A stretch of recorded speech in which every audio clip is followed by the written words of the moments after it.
That code again. What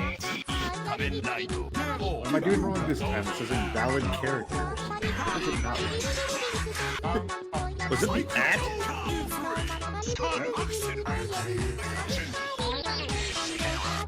I think it was an at, yeah.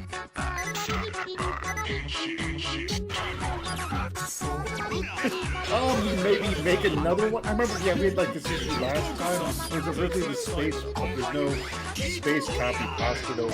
So I need to put this. Is it lack of space? Okay, no, you can't even put. Yeah. No, 100%. Yeah. Okay. Yeah. No, this one's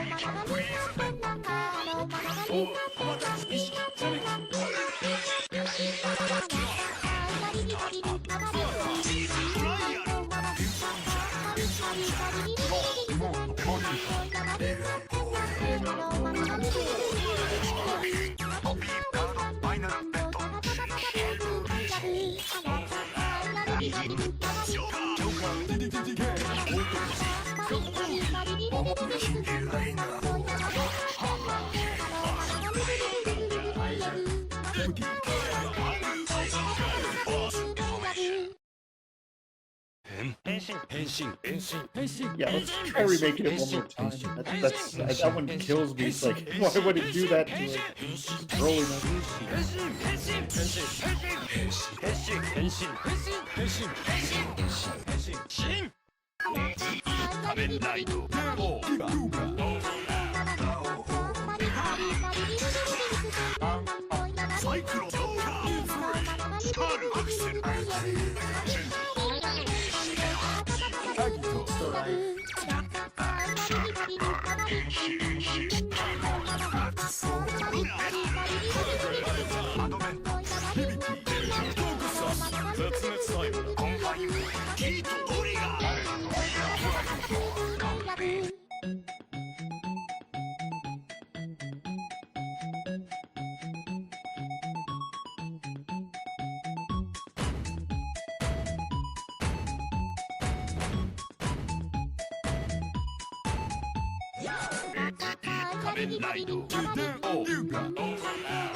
Oh,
Oh,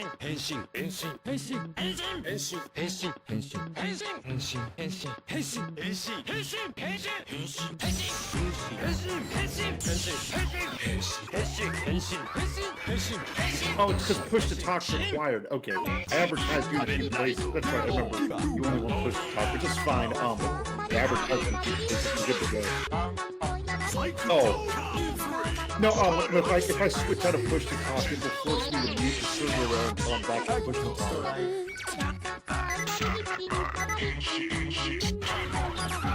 I'm not super worried about it. It's just it can make it harder to respond. You have to hold the controller a specific way.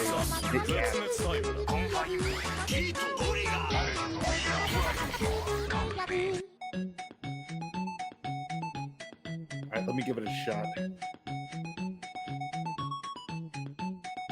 Okay, now I'm not pushing to talk and it's working, yeah. Because, yeah, it would actually put the red mute. That's fine. It put the red mute, then to unmute, you have to do that. I thought it would fix itself after I went back to push talk. So I advertised you in a few other places that might be interested, and, yeah, I'm good now. And I'm in the game.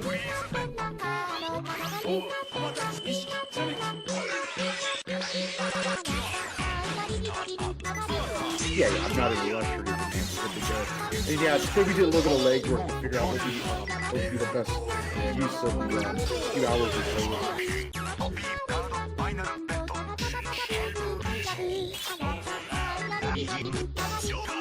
I mean, from a teaching standpoint, you can also talk to me about X, Y, and Z. And I think that's a good part of the stream that you can teach people by talking to me. That could be the audience who doesn't know any better. You might have some decent execution that just doesn't know what the hell they're doing theory-wise. Restart.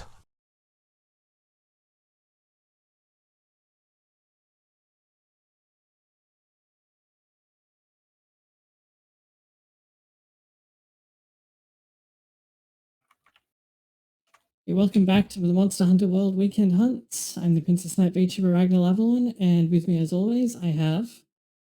Big Malone, how's it going, my friends?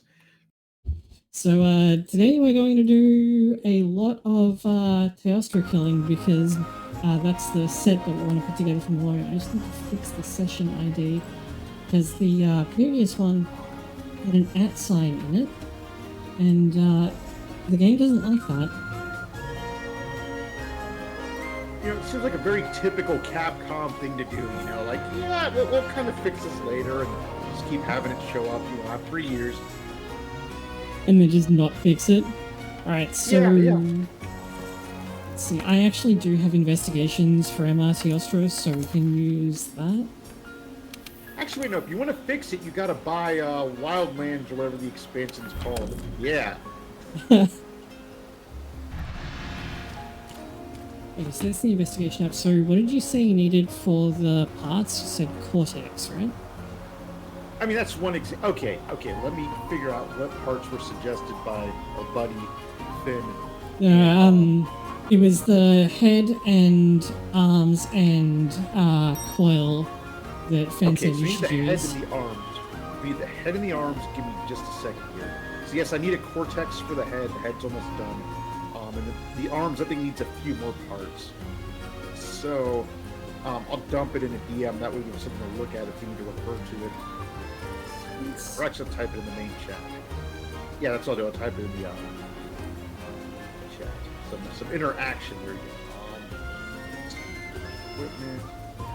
Okay, and then I remembered that the name of the set is different from the name of the monster. Yes, which, it's Kaiser set, not Teostra set, but... To make it worse, most people will just call the set by the monster name, unless there's a significant difference, so... Okay, so for gloves, or Vam braces, 3 Hellfire shards, 3 Cortexes, 1 Folger, and that mantle. So I need the mantle. I'll just put 1 mantle. You should be able to meld that at the Elder Melder. Yeah, we'll take a look at that after we get the other parts, and then for that hat. Okay, so we need 6 Cortexes, 3 more Cortexes. So we need 6 Cortexes total, and then 3 Hellfire shards. then I can look into the mantle because I probably have a ticket or something for it. Okay, well the cortex and shards and those are like just generic drops from it, but you can get both of them off the plunder blade, and you can get shards by carving the tail. So we should try and break the tail and try and bring plunder blade on the palico if you have it. Oh, of course. Yeah. I think I got that one maxed out next. I have some other palicos to work on, but I especially made sure I went out of my way to get Thunder Blade going. And hook your palico up with a dragon type weapon if you have one. Yeah, I have a dragon type because I realized when we discussed the elements, it's like, okay, make sure you have that going free. You taught me well in this game. And I think Teostra is just like generally weak to ice.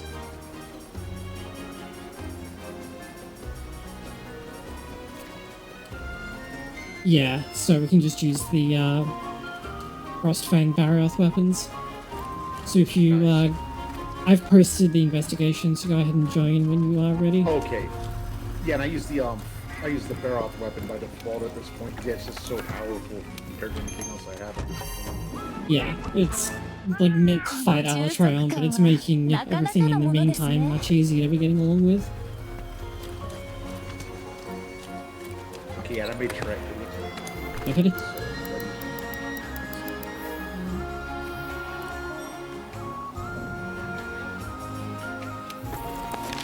What's the different place? Doesn't tell me, okay.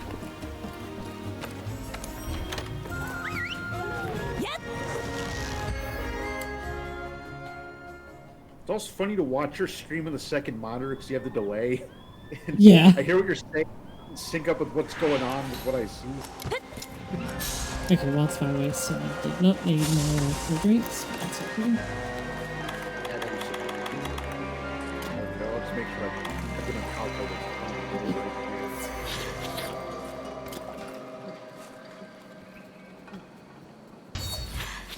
Hello, Ludwig.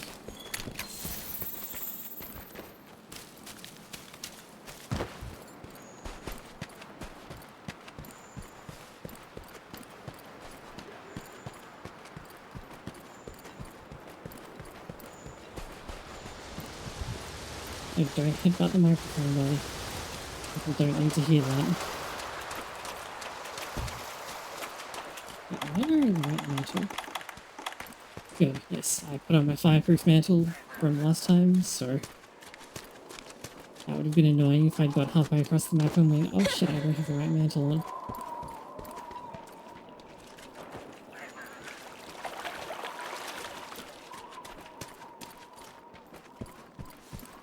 Yeah, I think one of the worst is when I just had the complete wrong element.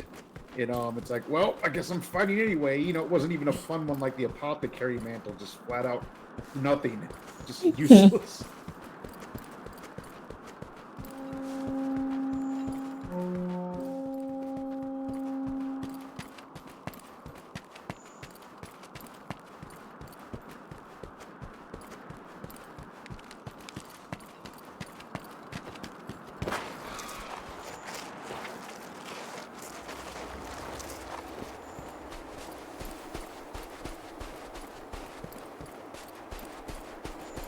Okay. This thing left like one track on the very opposite of the side of the map, but it's up in area, whatever the area above 13 is. Yep. Shut up for me. Now it's marked, and I'm coming on the mount. Take me to it.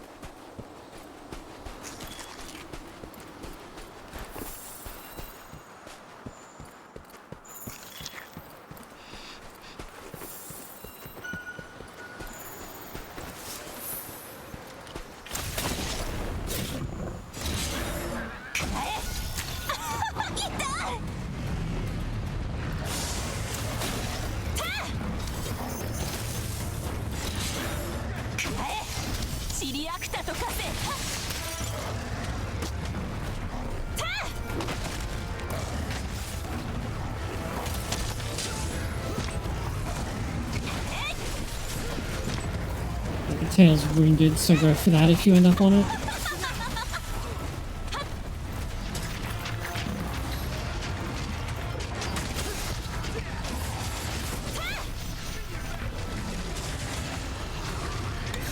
Alright.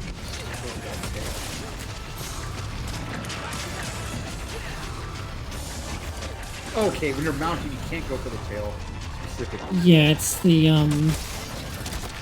one of those ones, which is always frustrating, but it's alright. Yeah, this is what Right, there's the tail. And then the rest of the fight is just a straight hunt.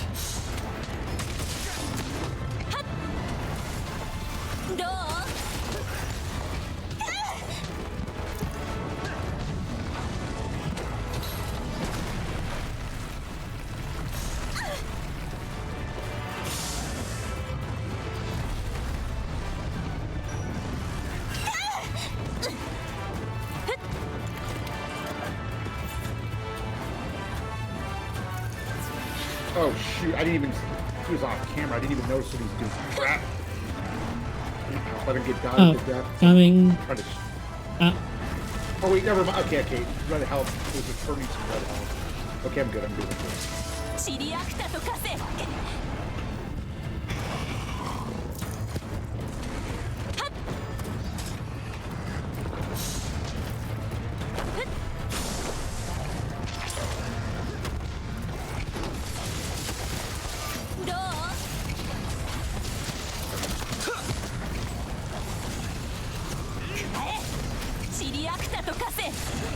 Oh crap, is it gonna... Oh no, you're on it. Okay, I thought it was gonna do its supernova for a minute there. I'd hope not, but you know, I mean, this is a Capcom game. It's happening.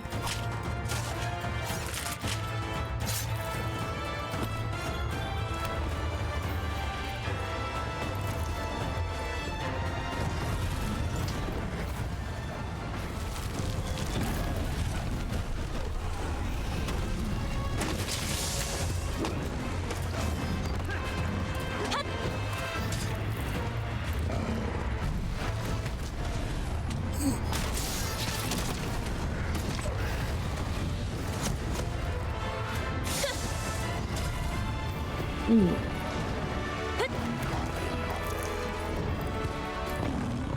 Come on, give me a red buff. Give me a white buff.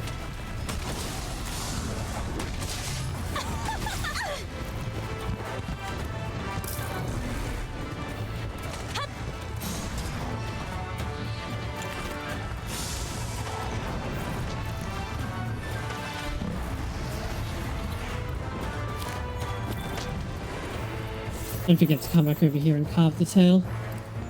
Definitely. Grab all the other shinies that drop.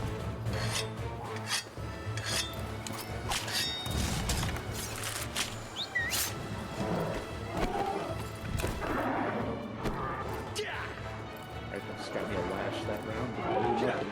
You also got a shiny up here. I'm gonna be back in some powder.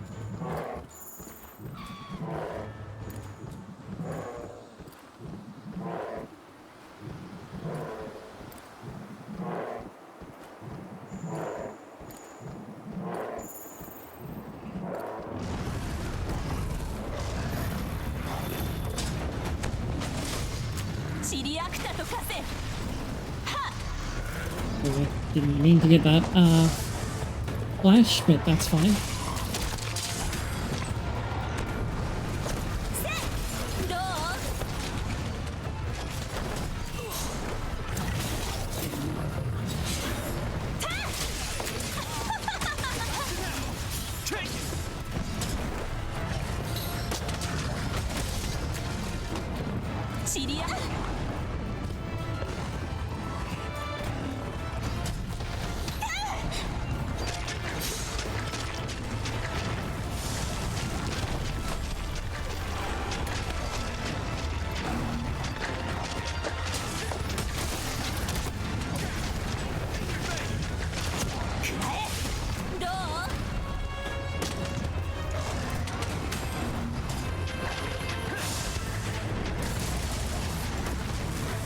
Oops.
Nice.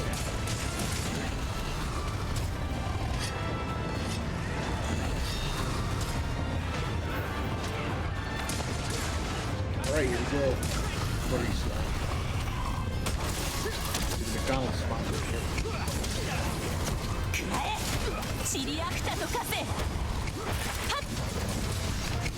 Hey, you broke something. Oh, you went Wings.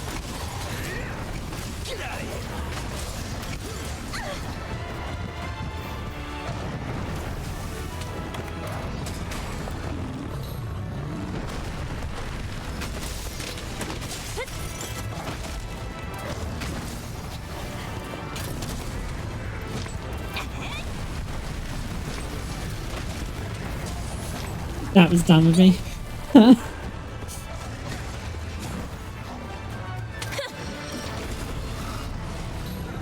It's down.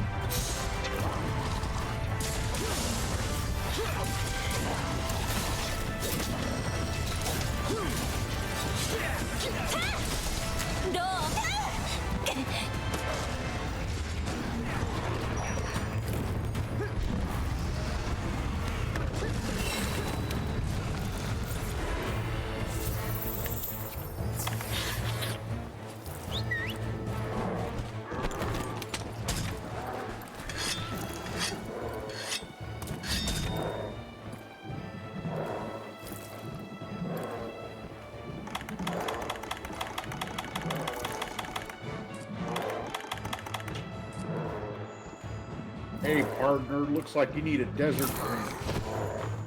Drink for every biome. Actually, no, I shouldn't say that. I might be giving them ideas. I might be listening. Yo, they noticeably took that out in Rise, so I'm hopeful that it will stay taken out for World, because it really didn't add anything except busy work. But simulation, brah. Pretty soon we'll be managing, like, having to use the restroom. Yeah. Actually, stamina's pretty much there. You know, more eating, more drinking.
Oh hey, thank you for the follow.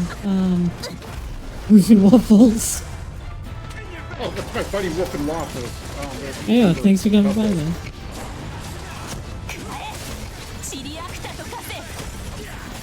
Yeah, he likes to do stuff with AI. Oh, yeah, nuts. I know you're not, I'm pretty sure you're not anti-AI, right? Only AI art, but then again, I also like the monstrosities that you get out of AI art, but if it's like, you know, training a neural net to do something crazy, then that's like really cool. Well, yeah, that's the kind of stuff that we would discuss on Wolf and Waffles stream, like, you know, what limits should we have, you know, things like that. But yeah. No, he's always good to have around. And All the good stuff. Waffles is in. She has some interest in him. It's doing supernova, do a panic dive. Oh! Oh, it's one faint. Huh? Okay, I didn't realize what that mechanic was. Yeah, when it starts doing that, it blows up the entire zone, so you need to panic dive to avoid it. Oh, hey, on the bright side, we got a whole week. Okay, that was the practice run, yeah. Yeah. Oh, wait, no, okay, we got a little bit more. We got a main and we got a Cortex and Hellfire Shark. Yeah, we're getting somewhere. You said they were common things, and you were right.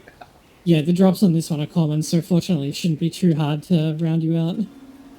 Okay. So keep in mind that, yeah, next time I have to do that immediately if I start seeing that animation. Whoops. Yeah, it's like, it has like a charging up animation, and then it,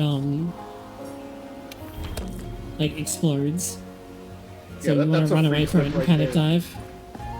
Malone can't panic dive. Okay, let me get the food going real quick. Yeah, I need to tend to my botany box and Terraria Safari real quick. And I'll swap out mantles. Yeah, pop the carrying's nice, but it's not going to help much in this round. Yeah, you really want fireproof because that turns off both burning and blast. Yeah, I didn't realize he did so much dot damage since it's been a while.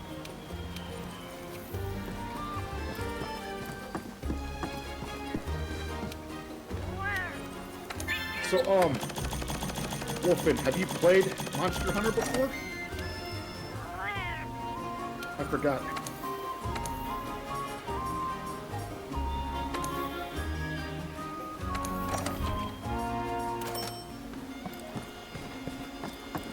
Oh yeah, so we're filling my item box.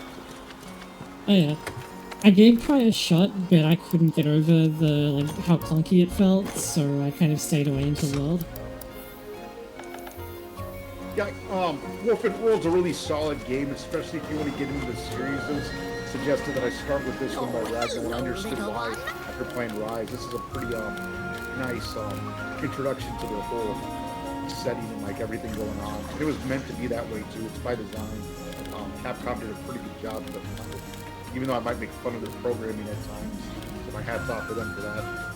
Yeah, there's definitely stuff about this that isn't great, but as a starting game, especially for a Western audience, I think it's pretty good. Also, this has a pretty big fan base overall. Yeah, well, World is actually Capcom's best-selling game of all time. Yeah, like it's probably keeping Capcom alive, because I know Street Fighter wasn't. Which is weird, because Street Fighter 6 was really good. Yeah. I don't normally play Street Fighter games, but I picked that one up because the demo really impressed me. And it's like, it's really good. It feels really good, like it feels balanced and everything. I don't know why people are mad about it. FGC will find a reason to be mad about everything. The fact that the single player mode is also like secretly a Final Fight game is also something that I very much appreciate. Yeah. There's a lot of fighting games that don't really give you good single player experiences or half-ass it.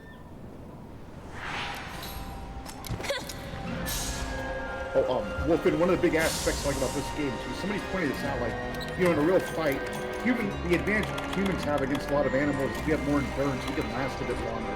You'll notice, like, as the fight goes on, like, the monsters tend to get a bit weaker as you break their parts and stuff, versus, like, oh yeah, they're getting stronger. I mean, there's obviously the big attacks, like the one that just blew me away, but for the most part, you are weakening these enemies as you keep going.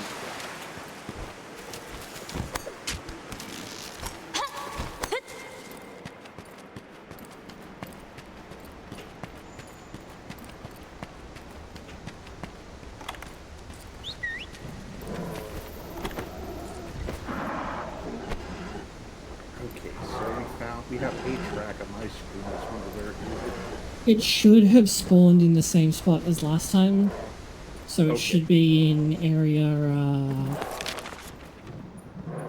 it's like 13, I think. 12, 8, whatever it is. 13 is like the underground area that is. Okay, yeah. Yeah.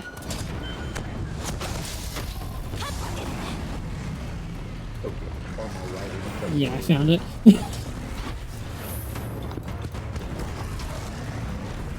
So it looks like it spawns in 13 and then comes up to the area above it.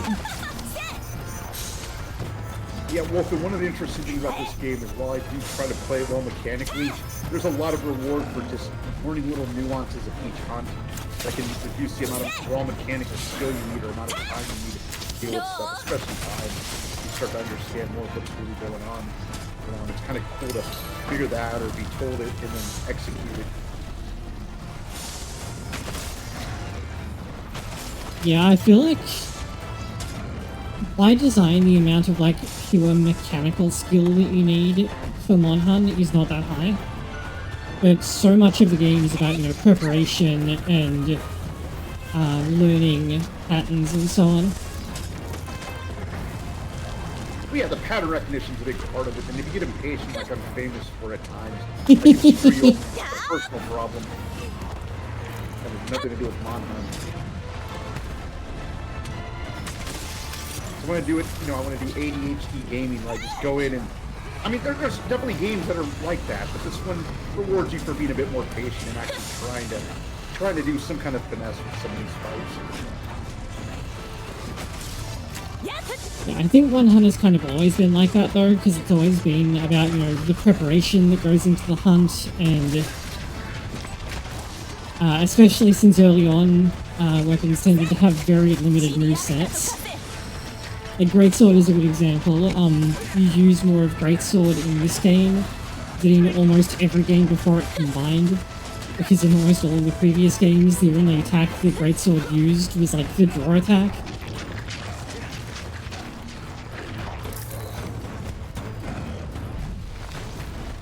Whereas in this game, it's all about the charged attack.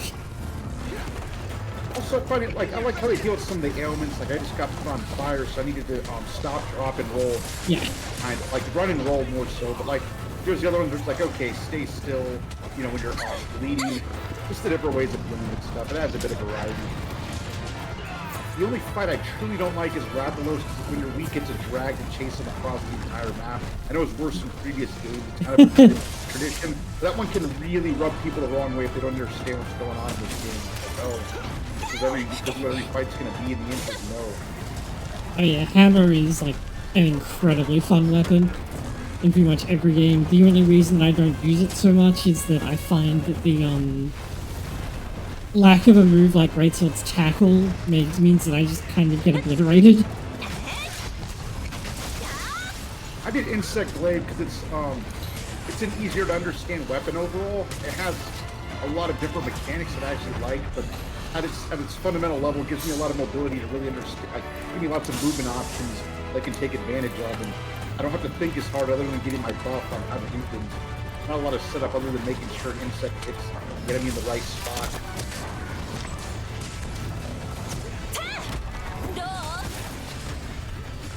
go. Got the tail.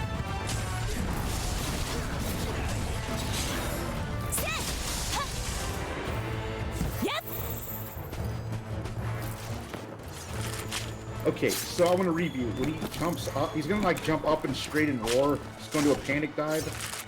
Yeah, so what will happen is that he'll like start flying, but he won't move, and he'll start drawing in sparks, and then after he's done that for a couple of seconds, he'll explode, and it hits the entire zone.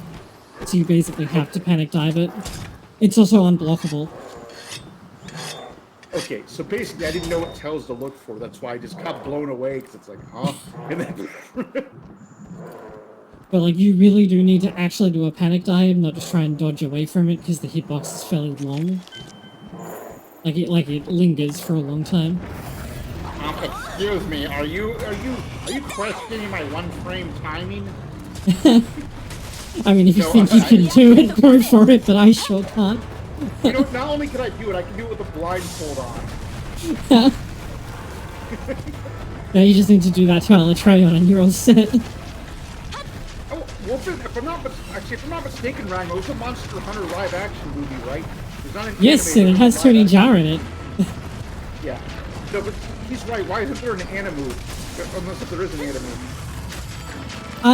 There is one actually, but it's based on stories, which is quite different because the characters in stories actually partner with monsters and ride them, and like so they have a very different relationship with monsters to the rest of the world. Okay, so they tried for a very different style of manga adaptation? Anime adaptation. It's anime first. Okay, so it's okay. Got it. I know most of the time it's the opposite. Yeah, in this case, it's actually based on the Stories games, which one came out on Steam semi-recently, actually. But those games are more like Pokemon inspired.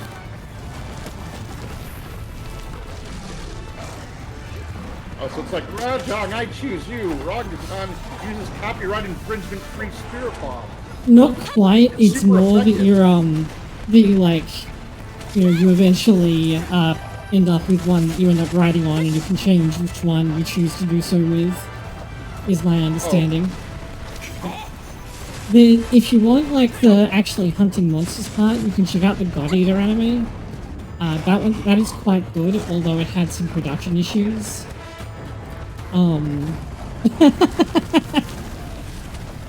Yeah, God Eater is actually quite fast-paced in comparison. Oops, that was not where I should have been standing.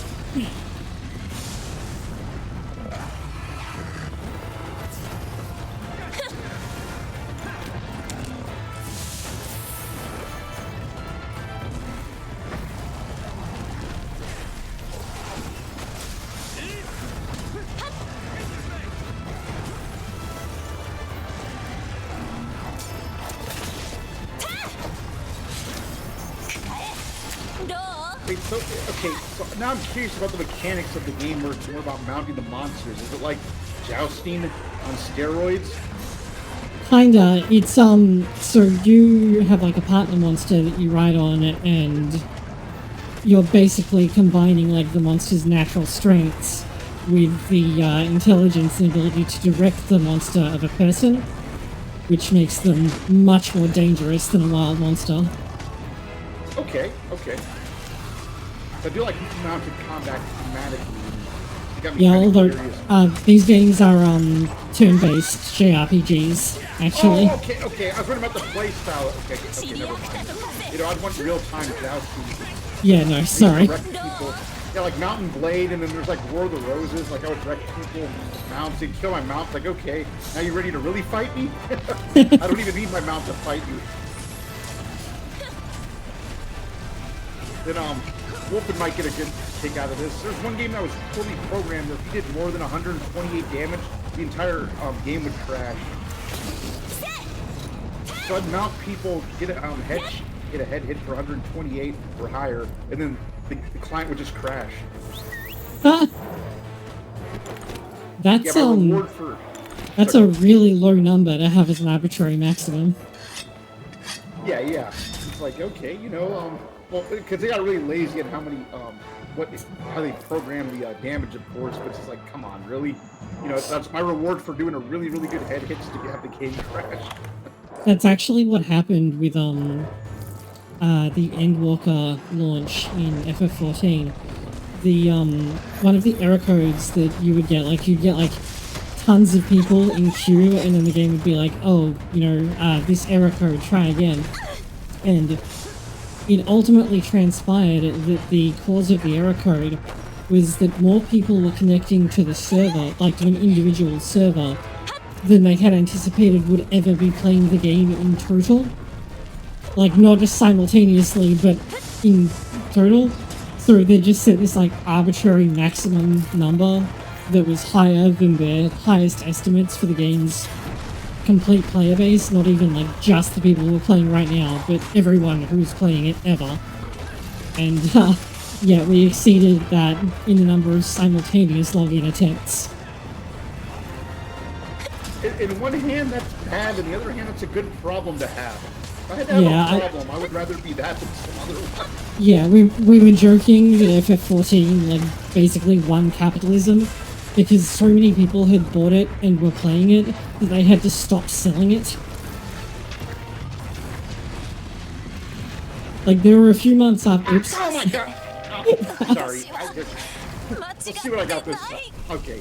No, I probably need to do investigation more than one death. Or, no, wait, if I were to use, the, healing guy, the healing cat, would that give me that extra life? Yeah. Okay. Actually, hold on. I almost have enough material, too. That's the funny part. Yeah, since they're common drops. Yeah. Yeah, like, there were a couple of months after Endwalker came out that you literally could not buy FF14.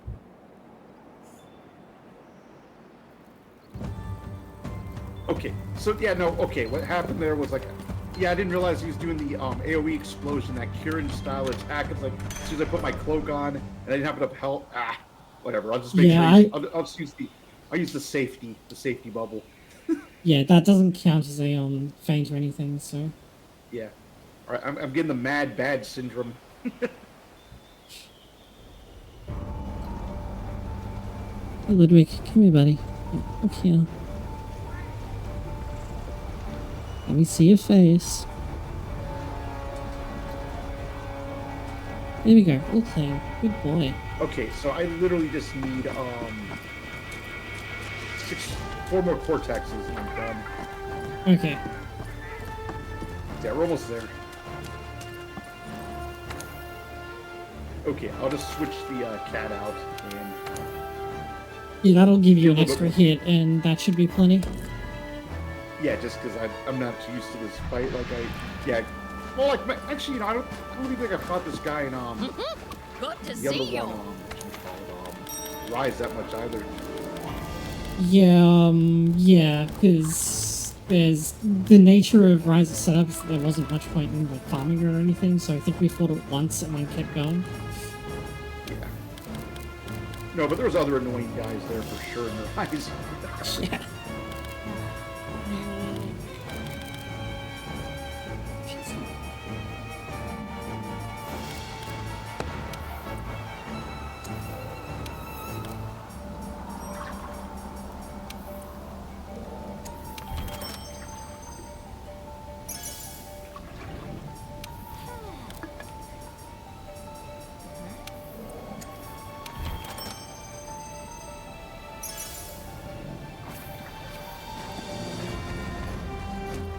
Yeah, like the dots are a joke until you're kind of low on health. It's like, well, yeah, or you get stunned and set on fire at the same time, and you can't do anything, and your health just ticks. What was frustrating was I was about to put the mantle on, and I almost got in that. Well, I pretty much did get in that situation. Like, okay, mantle's on. Oh, explosion! Oops. So much for fireproof. Yeah.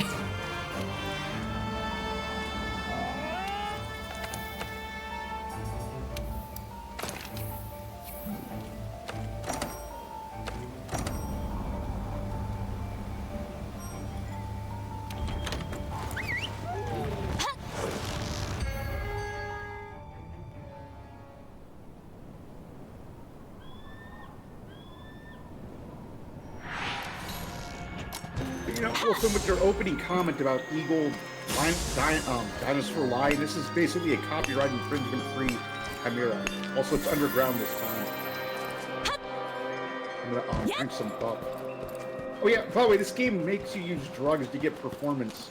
This game encourages you to use performance-enhancing drugs through the demon drug, the Mega Demon drug, which makes your attacks stronger. Yeah, winners don't use drugs, said no Monster Hunter player ever.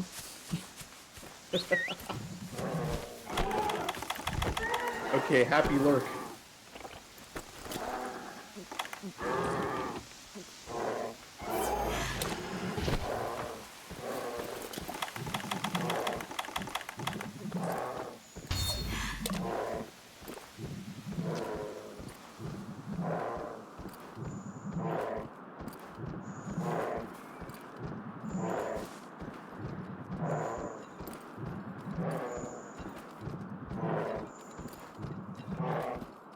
Unfortunately, I got jerk-butted, so I'm having to run across the entire map again.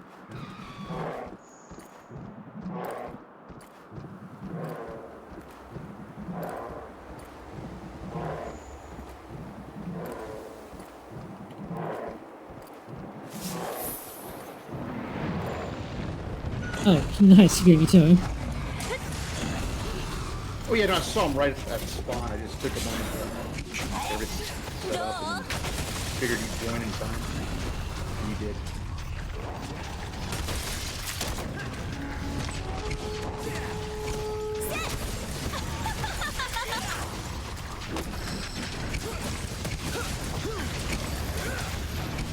Gotcha now.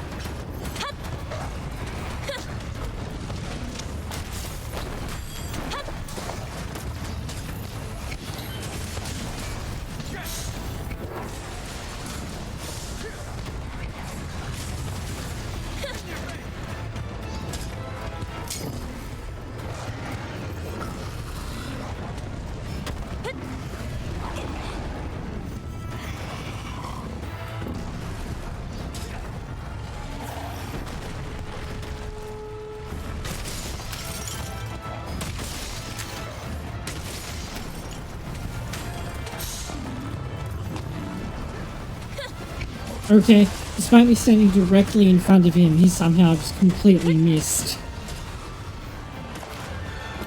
Breathing fire on me. I bet there's like a little mini rock geometry thing that's like invisible that you just happen to trip. I mean, I could just see that the way they set up this game. All these invisible walls and hidey holes. Tail. Maybe a disgruntled dev put it there as a FU to management time. Yeah, I'm gonna give these players an unfair advantage.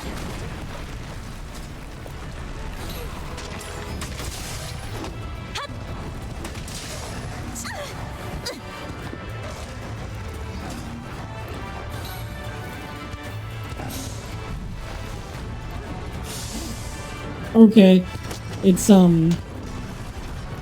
kind of a bit unhappy with the latency because it got into the air when it jumped towards you, and then it suddenly accelerated like much faster than it should be. I saw that. Sounds like okay. That was kind of cool. I didn't realize it was a feature charge. Yeah, latency can do some interesting things with monster movement. It's not as bad as it used to be, but guiding lines especially, because the monsters can kind of show up randomly. They can end up in places where their AI isn't really designed for, and it was pretty common to see like large flying monsters end up in the ground. Like Betelgeuse is really famous for it. Yield floor tricks.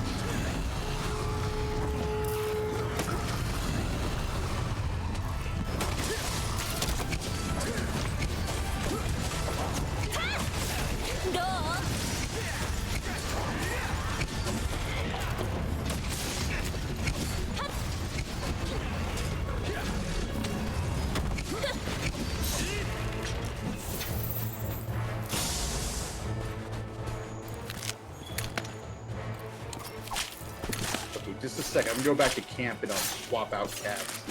for this next phase. Okay.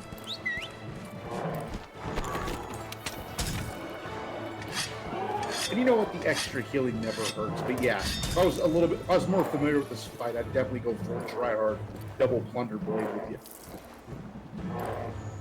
Since I don't really need the parts, I've actually swapped mine for the choral orchestra, so it's just handing out buffs constantly.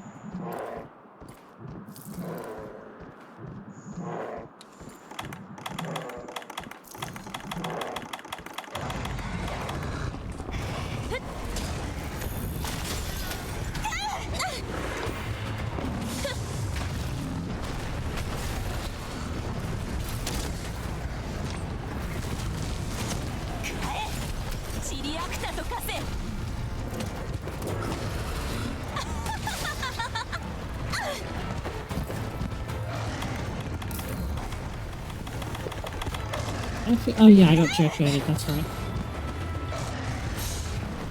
Uh-oh.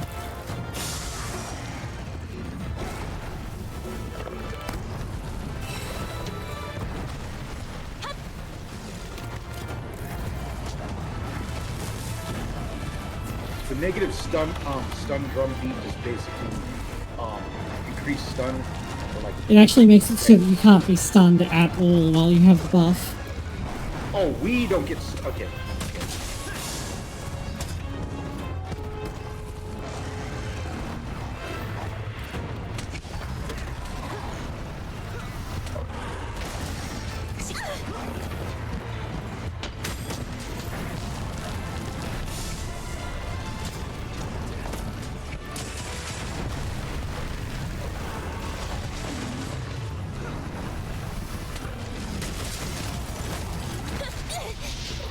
What? Okay. I was at full health. I mean, feature-rich gaming.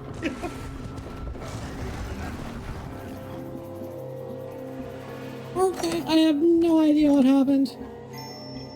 Alright, no cortexes that round. Okay, fortunately I have a different investigation which I think has more than one feint on it. I was about to ask, yeah, maybe we should go to another one, just at this time. I have no idea how that killed me from full health, but okay. Remember, you can't blame a single thing, person, or idea, you just blame society. Society put that backdoor in the game.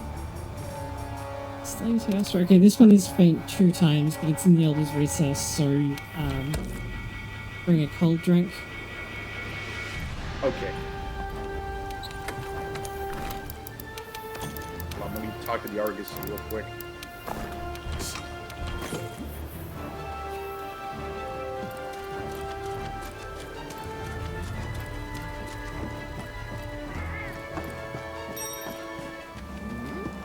Yeah, I might as well eat my food real quick.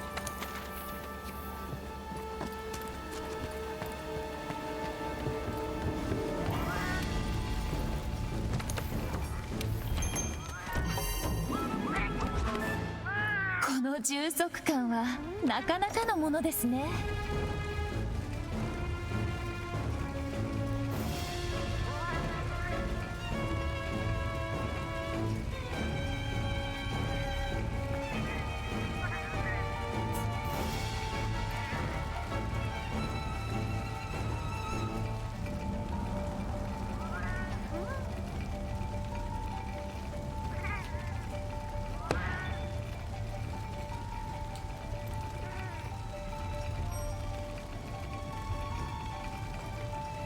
I like this, I'm sure then.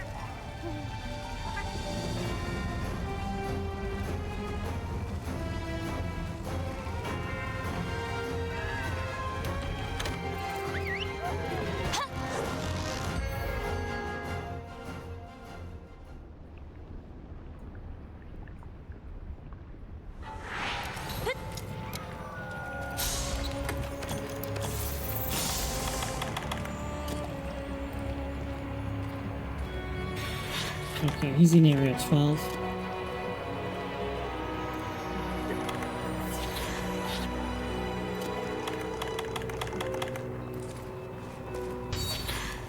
Alright, drinking my cool drink in advance.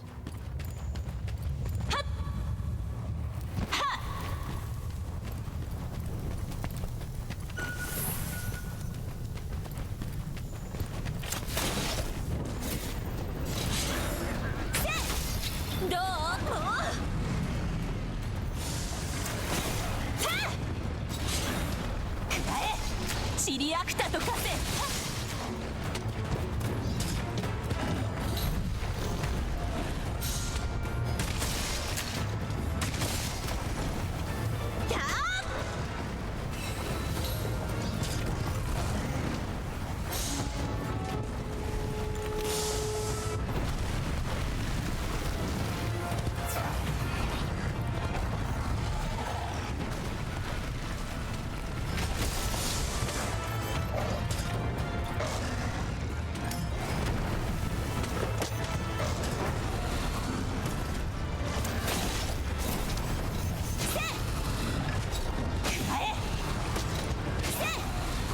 Oh, I don't have any. I'm about to pick up Slinger Armor.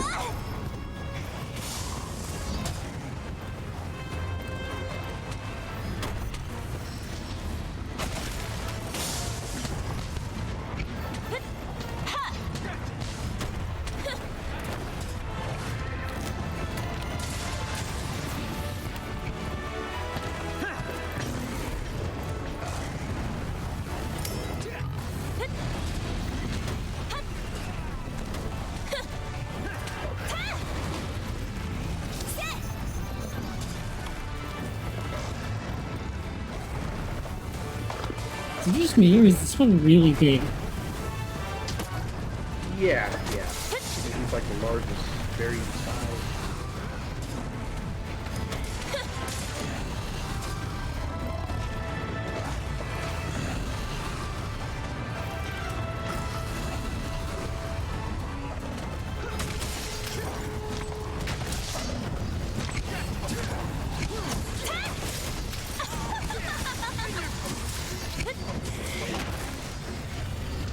Nice.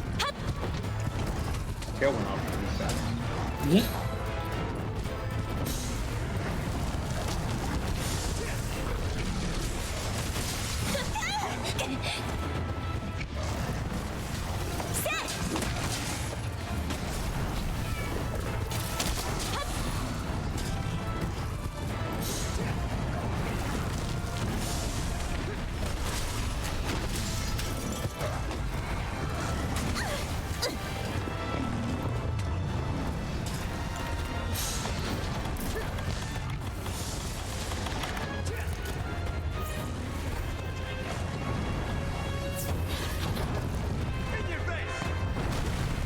Yep.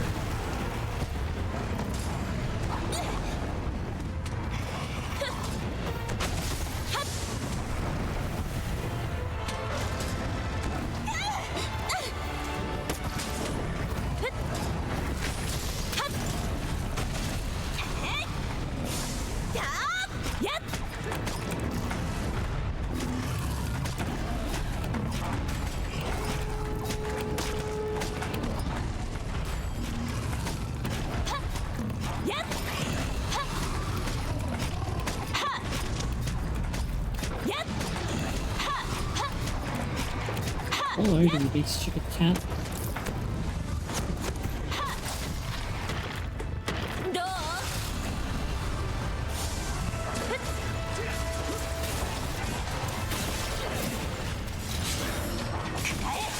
シリアクタと化せ。どう？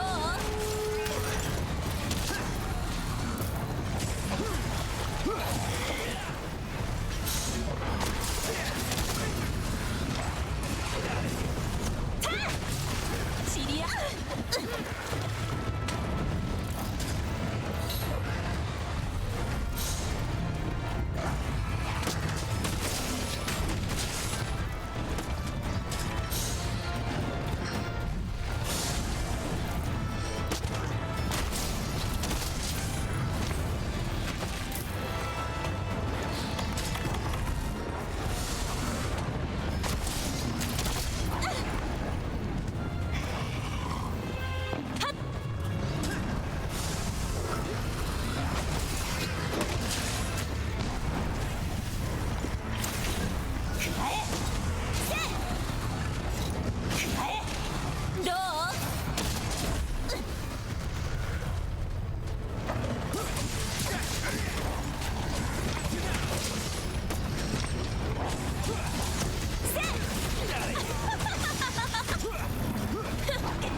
Nope, he really wanted to leave. Okay.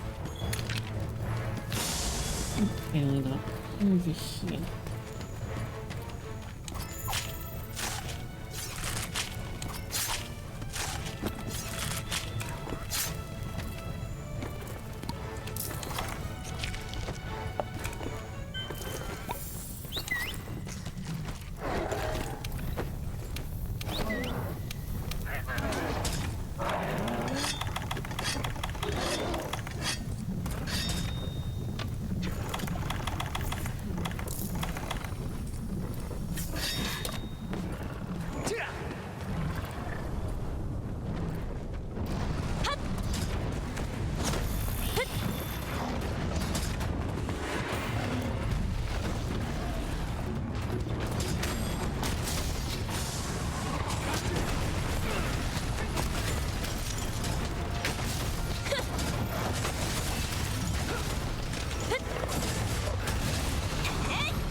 Oh, that was a good hit. Just a casual 1000 damage on that hit. Yeah, just a nice casual. Did the cactar simulator.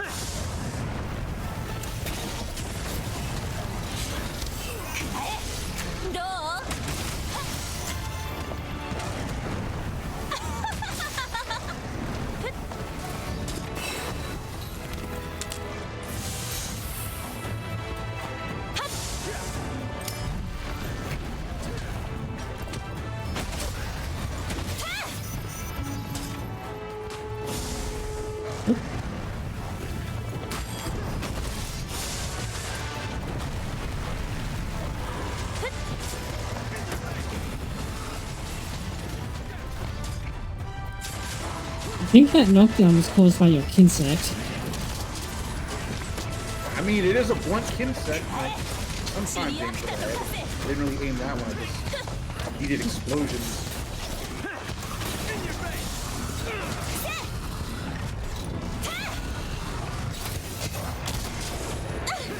The wall, thank you.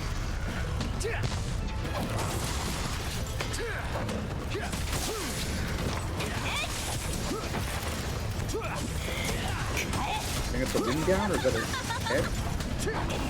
I think that was part of its head, which has like a double break. Okay, I thought, yeah. Yeah. Watch it, it's gonna supernova. Okay, okay, so that's what it looks like when it builds up. Okay. Yeah. Hey, but that's why I did this 10 out of 10. Wasp, save me. Can you do it more than once? No. Okay. I'm pretty sure that one is once for the entire hunt. Oh, you mean the supernova or the cat saving you? Supernova. No, it can do it. Technically, I think it can actually do it as often as it likes, but as far as I know, it will only do it when it's like at certain points during its enrage.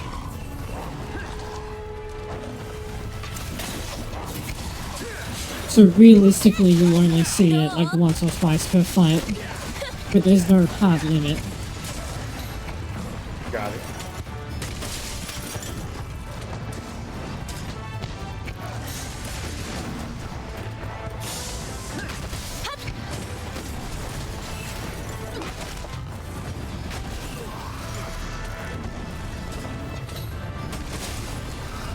Going down.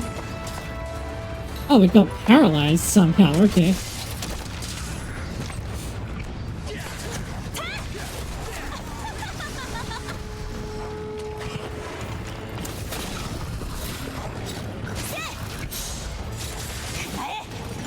He's not planning.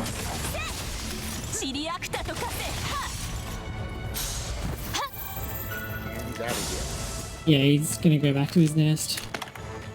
think. Okay, so he's almost dead? Yeah, I think so.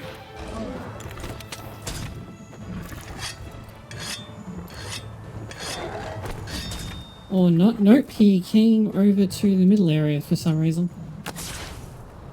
You know, one joke is like the slower the overhead, the harder it is to block. I've even heard people complain about that mid-fight.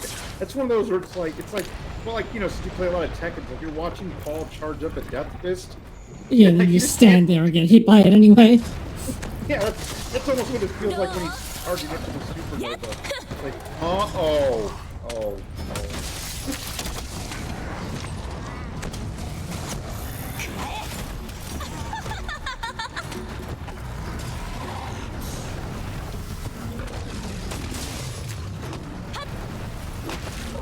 チリアクタと化せ。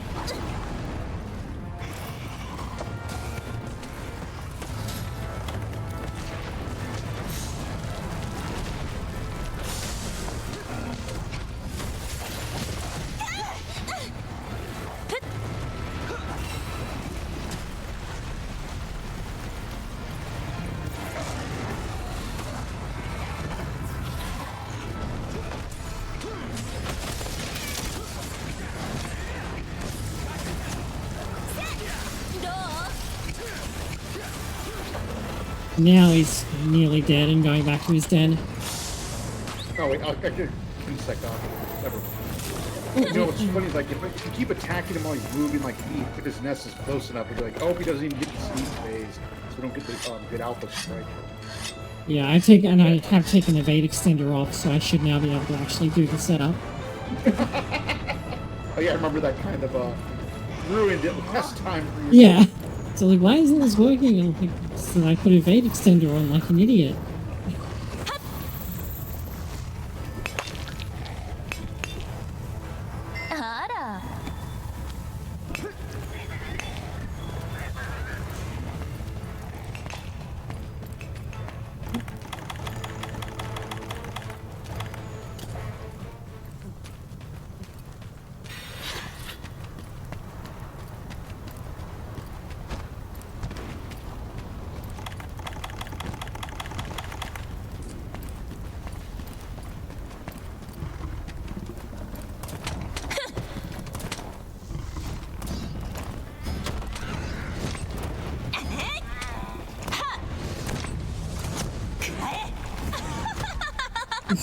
And then I screwed it up again immediately.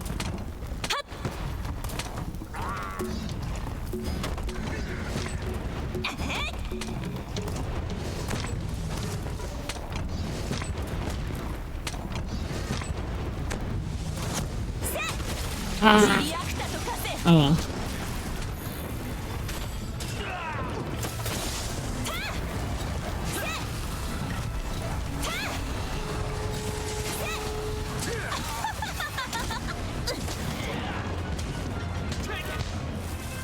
Okay, that doesn't work, apparently.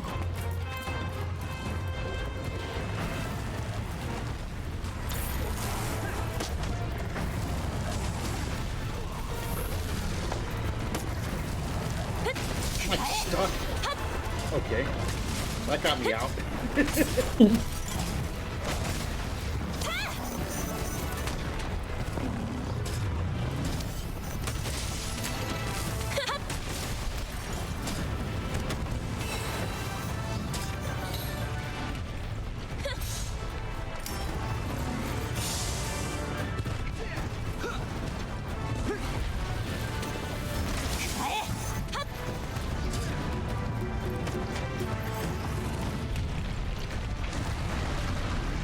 Supernova. Wait, no. Okay. Okay. No, that's right. You have to do the super. You have to. Panic dive, yeah. Then panic dive. Okay.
Dude, this entire area just has no slinger armor. Very cool.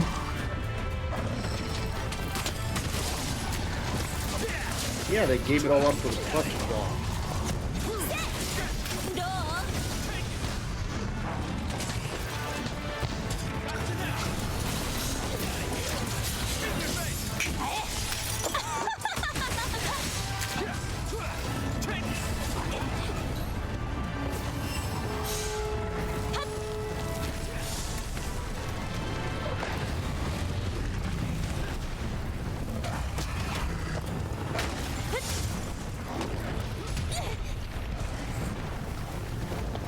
Okay.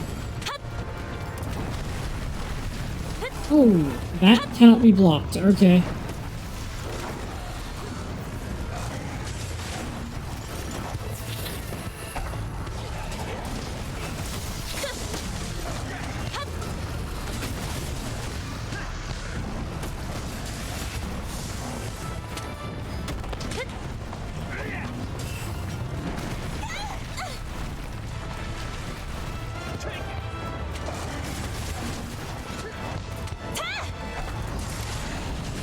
Nice. There. Hopefully I can take care of everything.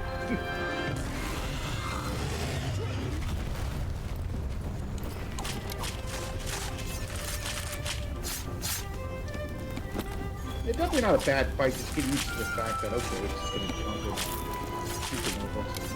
Yeah, while it's on fire, you also have to be mindful because it will damage you if you're, like, touching it. Yeah, I noticed the passive damage. That's why I joked about the, like, oh, dot damage doesn't really matter till it's like it adds up with everything else going on. Yeah, it's like, you know, it's on top of you and you're stunned, and you have burning, and you're taking the damage from its aura. It's like, that starts to be a lot of damage that you can't do anything about. No, I think that negative stun drop really helped for sure. That was a really good call. There's a bunch of those that are useful, because it also has, like, negate tremor and negate... I think it also can give windproof. And it gives earplugs, so basically everything you get from Kinsect, but more. Like, that's all the bonuses that having Flinch Free gives you when you have the Kinsect buff stacked. Yeah, I think I'm really close to finishing. I just need like a Cortex or two and I'm good to go. I got some other nice materials, but it's like, I just want the Yeah. Cortex. Yeah, I heard the rare carve jingle go off. Not for me. Okay, let's see what we actually have.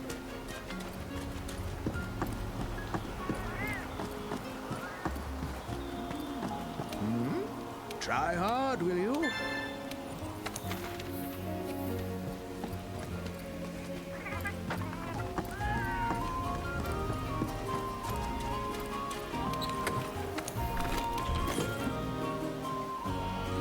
Oh, I just realized why my cat was looking at me funny. Hold on a minute, I need to go and feed them.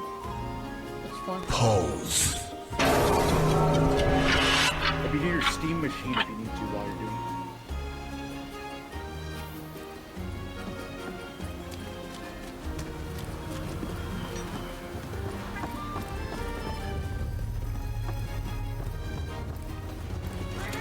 How you doing?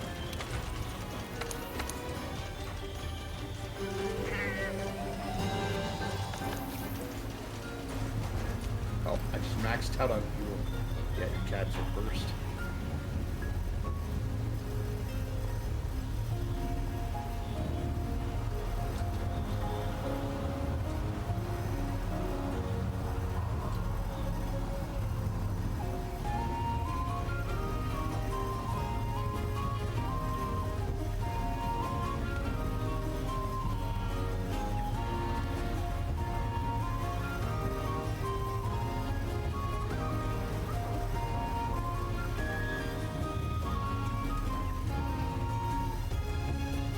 Restart. Okay, now as it turns out, someone very helpfully came and fed them. So I don't have to. Okay, and I'm making the other piece. Yeah, I have a full set off of this one. This had to get that mantle. Okay, so we're done with. Yeah, we're So we're done with uh, Teostra? Yes, Okay. I appreciate it. And so what do you need? So we're still looking at something for the chest and legs though. So let's see. Well, at least for the chest and legs, I can get full exposed weakness for the time being. Yeah, weakness exploit is probably best got off the Wrathmail B, like, Yep, I have that instead. Have that, okay. Then for the pants, So- I'm using the other one that with the. I would think it's the greaves that go with that set too. The Wrath Graves. Yeah, Wrath Greave, yes. Screws that give attack boost and sling cap. I'd probably look for something else, like Flinch Freeze, so that you can benefit more from that, but you have to get the Guildwork feat for that, so that's a real pain in the ass. So,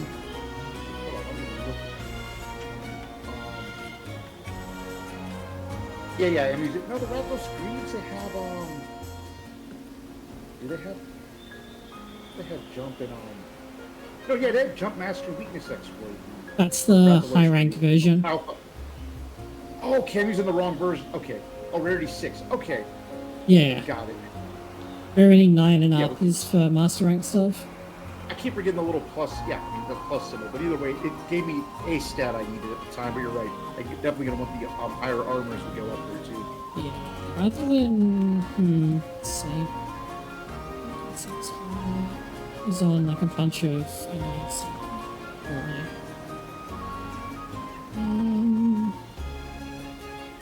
Actually, you know what? Might.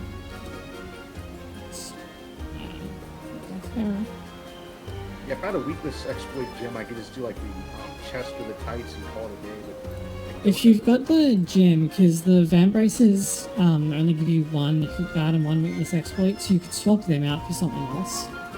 And then slot a gem that has weakness exploit. So like for example, you could go for Legiana Van Braces A, because they have Airborne, which is useful for you, and Evade Window 2, which is quite good. Or something like Wrath Van Braces, which have weakness exploit 1 and Jump Master. Or even if you were gonna just gems, because then you could use the, like then you've got weakness exploit maxed out, you can use the gem slot for something else. So let me try this with the Van Braces, because they give Jump Master, so you don't get knocked back during jumps. And then let's do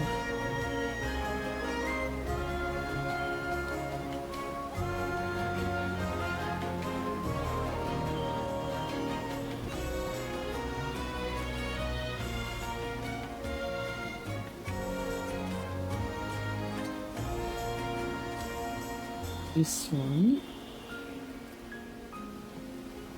Yeah, let me flip over to browser. Which is here somewhere. okay, I'm gonna look at my gyms again real quick while you're doing your theory crafting thing.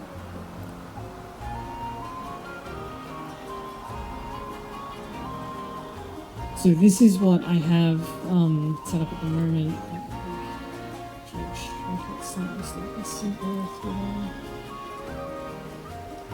Alright, a lesson with Dr. Radney. Hopefully that's big enough in the actual stream. So the idea here is that, but then you lose Master's Touch, which is kind of the point, but you do have a lot of sharpness anyway. I mean, this could be an alt set, a good alt set just for different fights, so yeah, I don't know if good options. Oh yeah, I do have a gym with Airborne. Okay. I need to keep that in mind. I have a gym with Airborne if I want to change a certain setup. Yeah, I mean, that's always going to be useful since you spend so much time in the air. Yeah. Like, the advantage to having 3 Teostra pieces is that you get Master's Touch, which is really good. So you definitely want to keep Yeah, just looking carefully. 3 pieces of it. I'm just thinking about which ones you actually want. I guess The point of having the Wrath Mail beta is that you have the 2 sets of weakness exploit, but could... Yeah, I don't have a weakness exploit gem of any kind at this time. Ah, okay, so yeah, you need to... So, yeah, if we go back to using the Kaiser Mail Van Braces Alpha, which have weakness exploit 2... Which is, you want the beta ones, which have weakness exploit 1, because the Wrath Mail has, 2. Yeah, so between those I have enough weakness exploit. Okay, that's good. yeah, and then for the legs you could do something like Shala, which has Handicraft and Evade Extender, which are both how do you make the Pride grooves?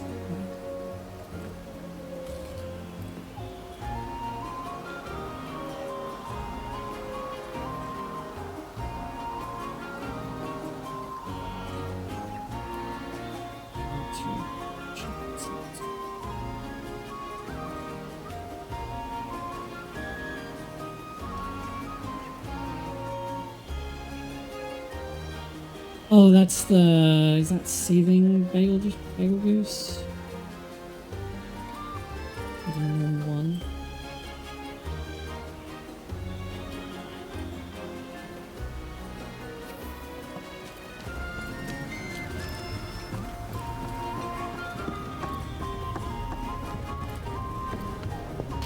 There you are, Climber.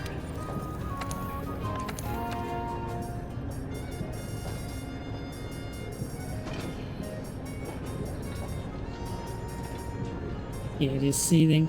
But, the, Pride Graves might be a good fit. Okay. Because then you end up... This one that has 2 things of ear plugs. So then you'd end up with this setup, so you still get Master's Touch, and then you get Capped Weakness Exploit, you get Jump Master, you get 2 things of earplugs, which you could make up for with like a flinch-free charm or something, or just slot gems for it. And 2 critical eye, and the affinity potential goes up to 70% with the weak point affinity, so that's pretty good. Okay.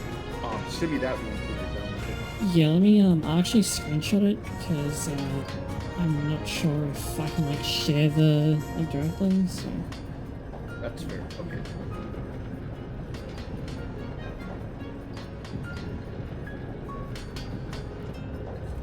So do you have the Wrath Mail right now, or do you need pieces for that still? I have Rathalos Mail Beta Plus. Yeah, I already have that one. Nice. Alright, so let's go for the Coping Basil JS legs, and then you'll be like really set up. Okay.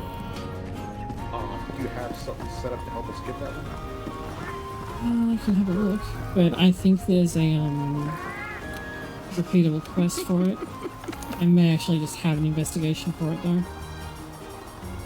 Oh, that's something that's set up yet. Investigation. Okay, yeah, take a look. See. Actually not.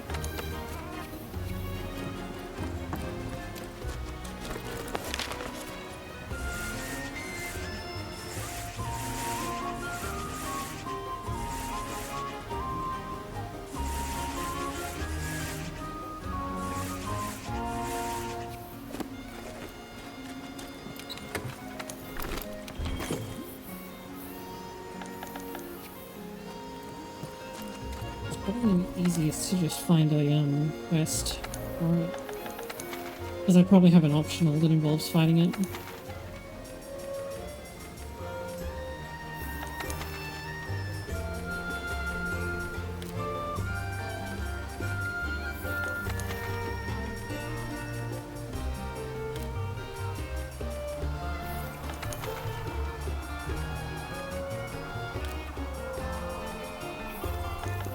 I somehow don't.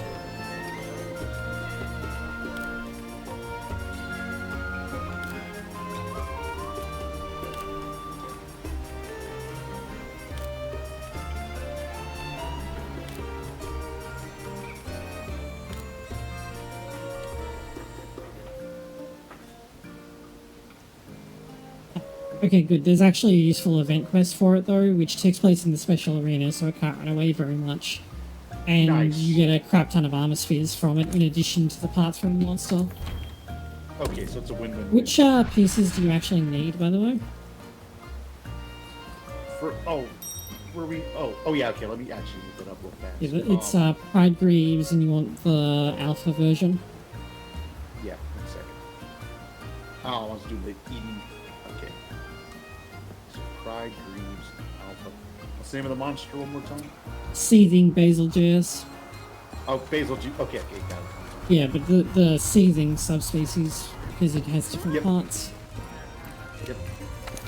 Gotta learn that real fast that these species matter, so I'm definitely going after the この充足感はなかなかのものです Yeah, ね Leviana, where it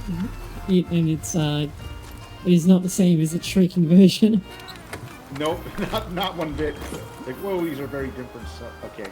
So you said alpha or beta? Oh, we probably want alpha for now since I don't have good gyms. Let's see, we need.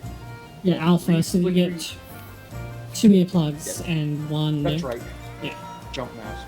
And the 2 earplugs synergizes off of the fact I get 3 at a full bomb, so I can just keep going in the floors. Okay. Yeah, you need to have flinch free with you to get the full benefit though. But you can get that off a charm or from starting I gems. have other gyms. I have some gyms with flinch free. Yeah, I got some gyms with it. Okay. Flickering silver shell. I only need 1 more of those. I need 2 Beetlejuice shards, a scorching silver wing, and a Tigrex mantle. I can just get a Tigrex mantle. Yeah. Have another celestial tickle for that. Okay, so let's see. We want to break its head and its back, which could be, and its wings, and that will give us basically the best chances. Okay. So just And give it the beat Plunder down. Blade can get the shard and the silver shell. Okay. Yeah, switch back to Plunder Blade soon. Actually, I'll fight it once without it. Then if we don't get it by the first try, I'll do Plunder Blade in the second one.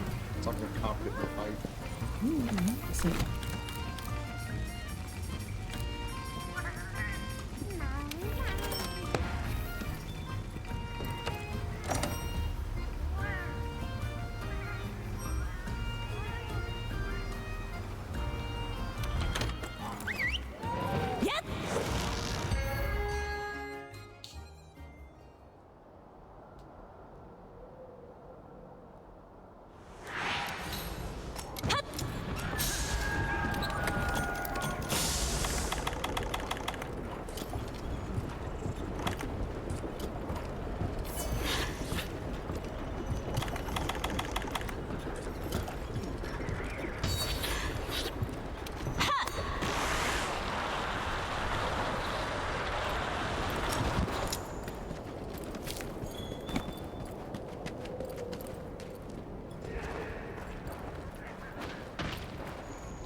yeah, if you don't hold R1 while you're crawling, then when you exit the crawl space, you'll be crouching, and so you can like sneak up and grab some of the rocks, and then if you spit them at this like flat bit where the rock falls, the monster will go investigate it if it hasn't spotted you. And then you can get a free rock drop on it to start the fight. Yeah. The alpha strike.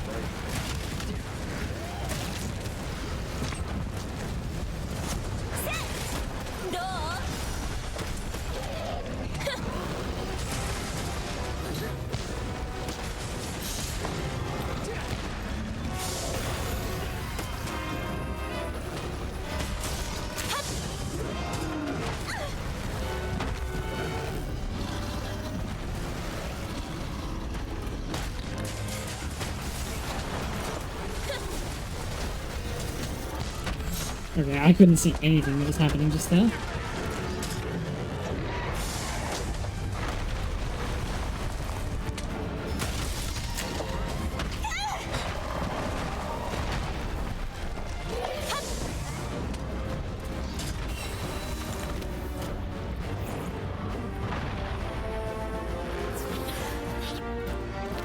What causes latent power to activate? Is it RNG or? No, it's there are two conditions. One is based on how much time has elapsed, and the other is how much damage you've taken over that period of time. So it's either you reach the time elapse or you take that much damage. Okay.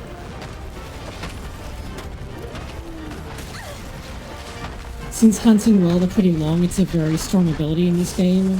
It's less good in Rise, where the hunts tend to be much shorter.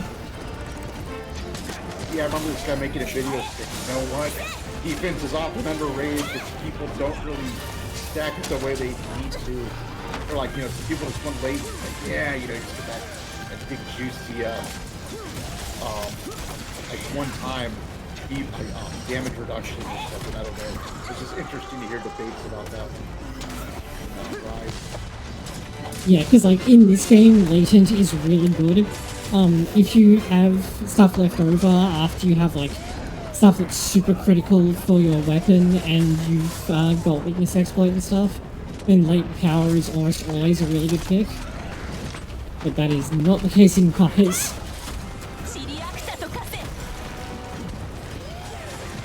I'm sure some of you can go, actually. Yeah. Well, that's just any of these games, really, but yeah. Yeah.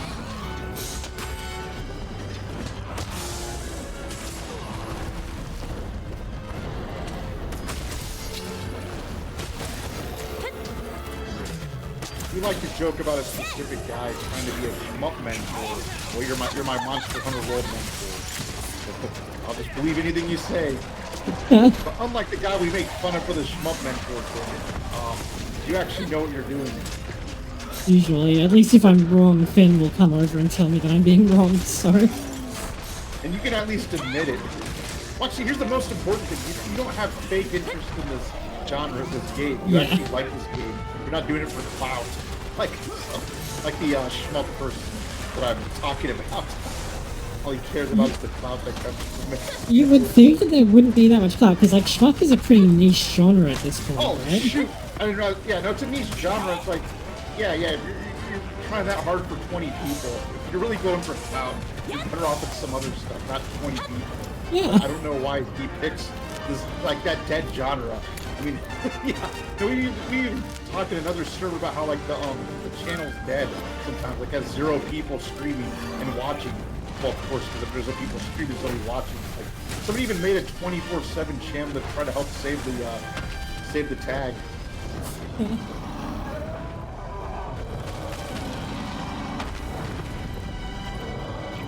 Yeah, like, if you want cloud, do retro. If you're still gonna try to play older games.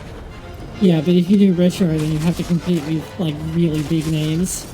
Well, yeah, it's kind of, I mean, that's the guess. Well, see, that goes down back, it cycles back to, he doesn't actually like the genre. He's kind of admitted it before. But he's trying to get whatever cloud he can out of it. It's weird. Actually, are we better off fighting the arena because we have more space to work with? I probably shouldn't have lured him up here. I was trying to Probably, but I just tend to just go wherever the fight is going, so, and not really think about it too much. Ooh. Oh. Dragonator for free damage. Okay, so this guy does crap out eggs, right, that explode? Yeah, and when he's in glowing mode, they like, get a second level of explosion where they start glowing purple, and then have a really big area effect.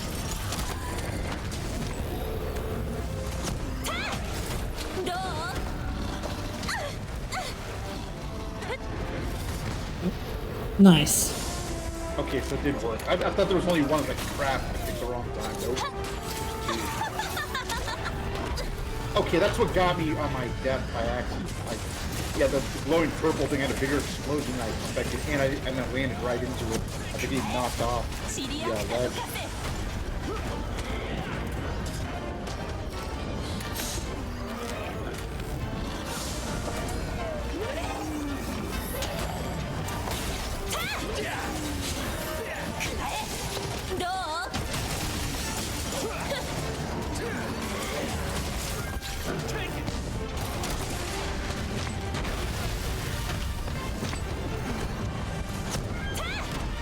リアクタと化せ。くらえ。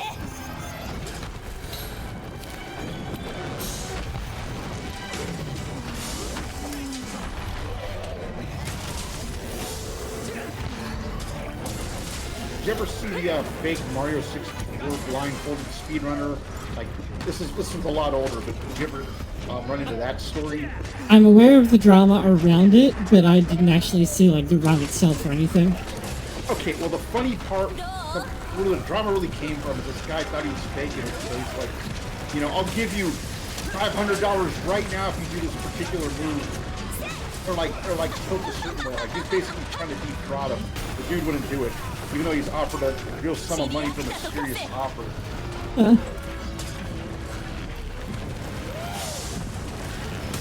That's why that one was fun. If he was legit, that would have been a lot of free money right there. Yeah.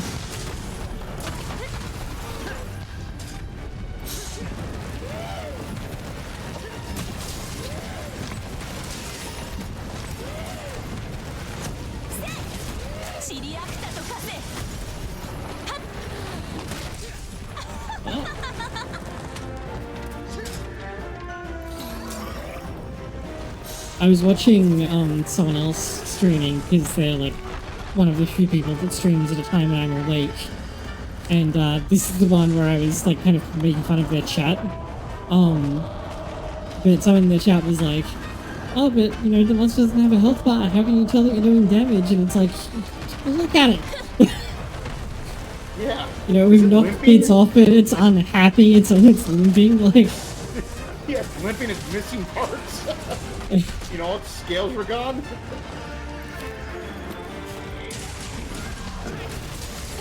Actually, I measure how much damage I did per cycle, how much sharpness I have left in my weapon. Yeah, like, that's also a good indicator for a lot of monsters. I know, some people before we figured out how the minimap in this game worked properly, because like it's different than in previous games, but it doesn't really explain how. Some people were using the number of times if you dropped slinger ammo. Like, this was before the clutch claw, when light weapons could just do that all the time.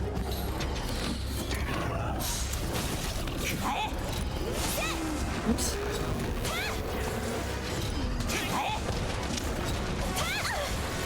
Okay, it's not enraged, but it did not want to get turned.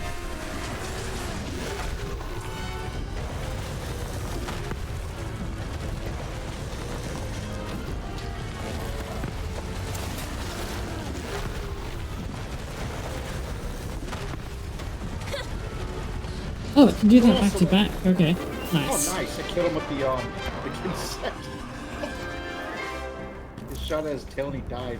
Yeah, but yeah, like I usually kind of measure how well I did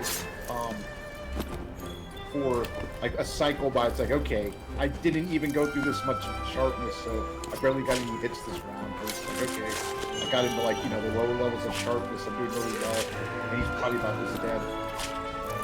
Yeah, I mean, people develop their own ways of doing it. Like, one that people were using where you, like, used how many, slinger ammos it had dropped is actually pretty good. Except it doesn't work anymore because of the clutch claw. Yeah. Don't forget to come and carve the tail.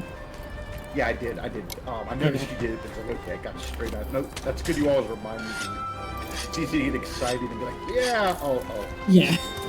No, I've done that plenty of times. Or, like, you break the tail and then it changes areas and you're chasing it, and then you like, you know, by the time you get to the end, it's like you're all the way across the map and its tail is just sitting there. There's no way you're gonna reach it.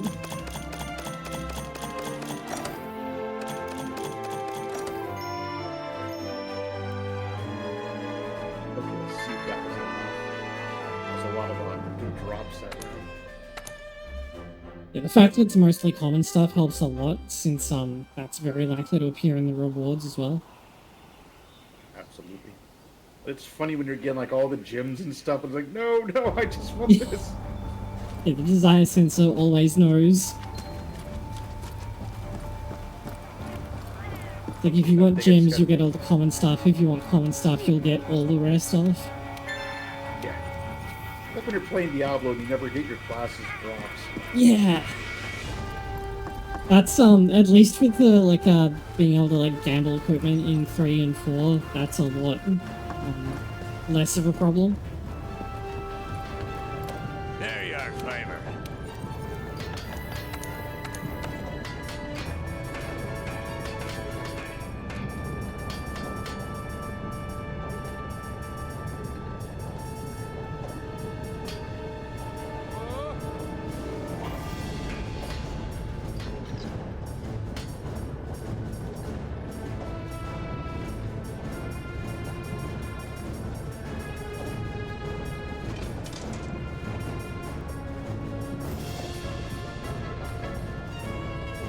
Oh, okay, no, that wasn't as good as... Okay, so I need one more Beetlejuice shard and one more wing... Oh, I just need one of each of 2 commons. Shard in the wing. Okay, so we're really, really close. Yeah, I mean, running that again to get a bunch of heavy armor spheres won't hurt either, since you'll then want to upgrade the gear. No, 100%, yeah. And then you'll be like, wait, where did all of my money go? Oh no, it's like I'm really playing Rise again in terms of money. Yeah, because, I mean, in this game, it's not so bad because you just, like, go to the stockpile and sell all your trade items, and you're all good. Whereas in Rise, it's like, here, sell some monster parts, and it's like, I don't want to.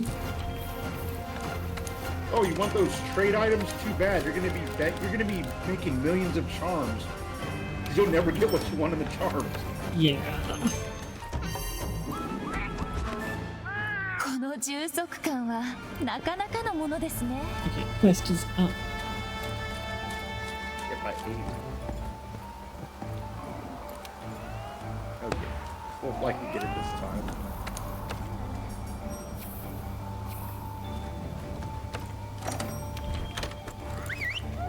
Yep.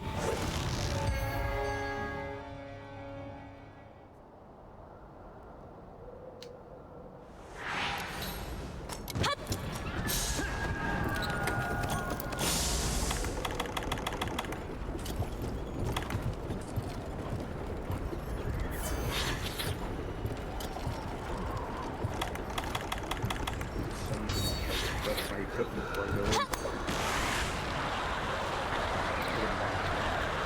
Yeah. I mean, if I'm a good enough gamer, I'll never get hit, right? And not even need the potions. Yeah, in theory. Except that that's never how it happens.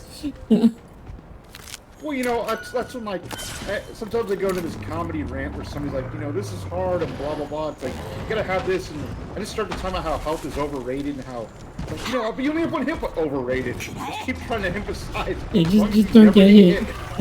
Yeah, yeah. And, you know, the only hit point that matters is the last. Like, my buddy pointed this out in some other stuff, and it makes sense. We Yeah. do like, card games and things. It's like, you don't really weaken. So it's like, yeah, you know, everything's overrated except for the last hit point.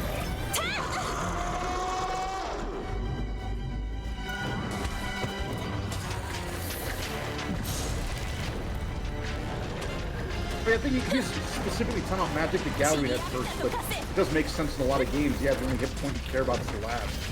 Yeah, although in MTG in particular, and games like it where you have like selective blocking, the life that you have is like very relevant to choosing whether to block or not, and it can influence the direction of the fight, because like if you're down on life, you might be inclined to block attacks that maybe you otherwise wouldn't have to, especially since that game has burn cards. So like, in theory, if you don't block this attack, even though the attack wouldn't kill you, they could play like lightning bolt or something and just do 3 damage to you and then you die. Yeah, like this is a case where like, you know, he has a lot of health and he was taking, actually that's kind of a scenario he was discussing with me, like, you know, taking monster hits where it was like, I was a lot more cautious when I didn't really understand more competitive Magic. It's like, yeah, this early, I can kind of take a hit because I know my opponent doesn't probably have these cards in terms of like burn cards in their deck at all, so I know it's mostly creatures, so yeah, I'll just take the hit instead of my creature and keep damaging you back. It's the only hit that matters the last. Yeah, you pretty much covered the topic that was actually being discussed. It's like that in Vanguard as well, so I'm very familiar with it. Oh, that's why, because I wasn't actually on his face.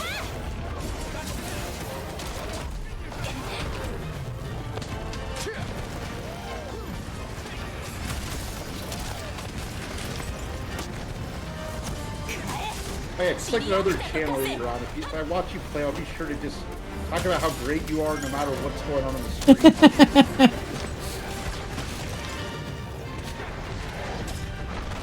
So I'm trying to win your favor. It was really funny watching the chat do that while the streamer was being like super realistic about what was going on.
Okay, I thought that the tail had come off, but no, it just fell over for no reason.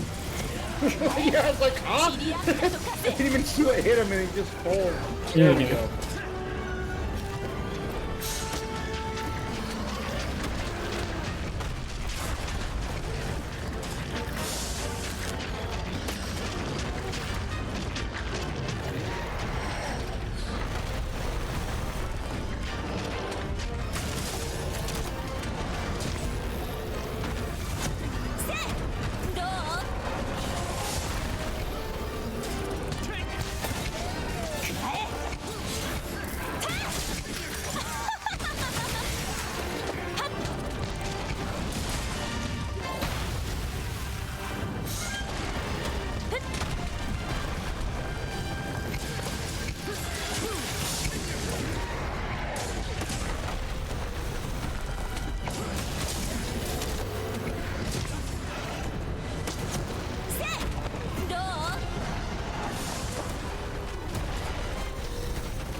Bombing run?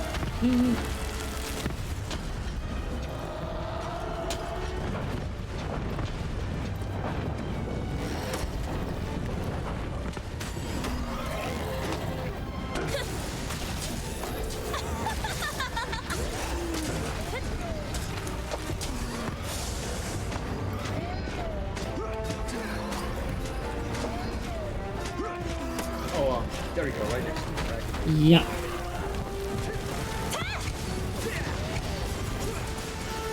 I just didn't want to go too early.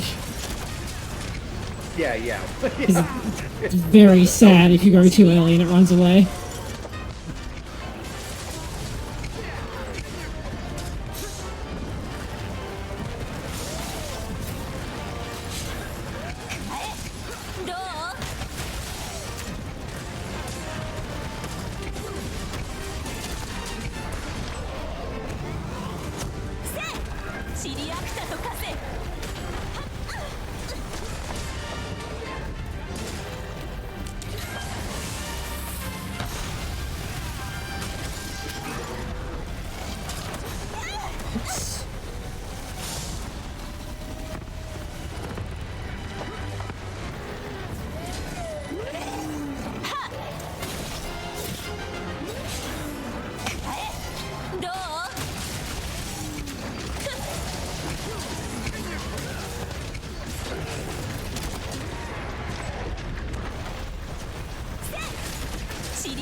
pick up one of the material drops? Does it just disappear after a while? Yeah, eventually it will get cleaned away. Okay.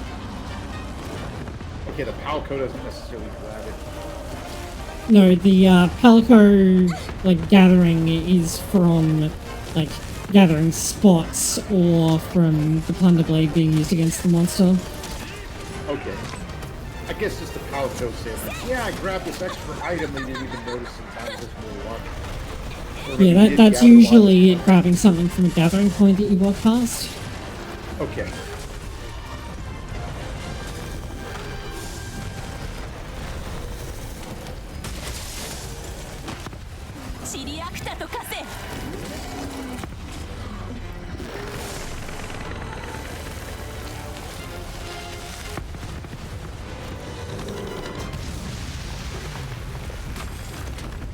See, like, if that was the animation for the other guy exploding, you know, it'd be very easy to tell.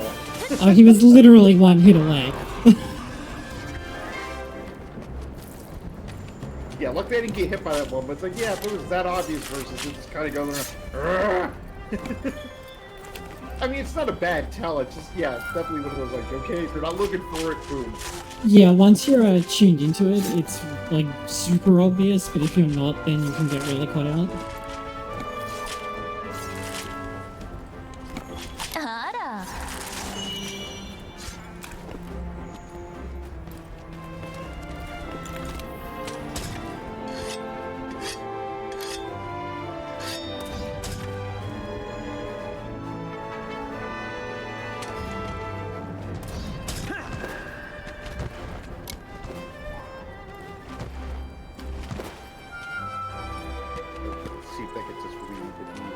I forgot to wish list the items. I was so confident we just get it in one go.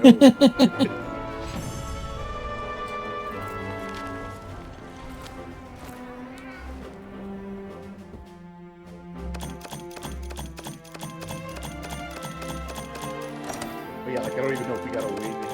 That's the problem. I guess we'll find out in a moment.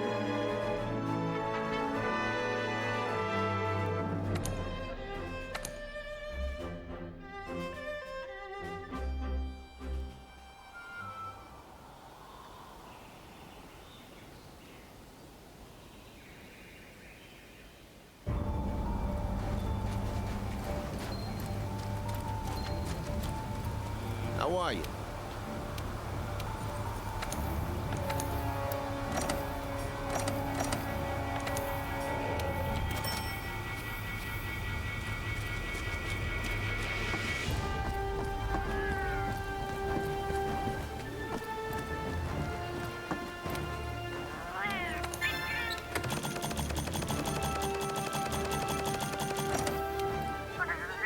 Survey says.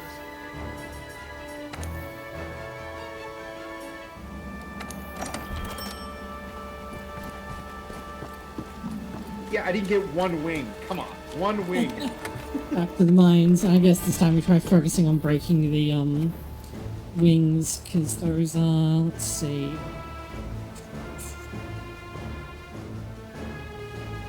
You can't get the wing from the Plunder Blade.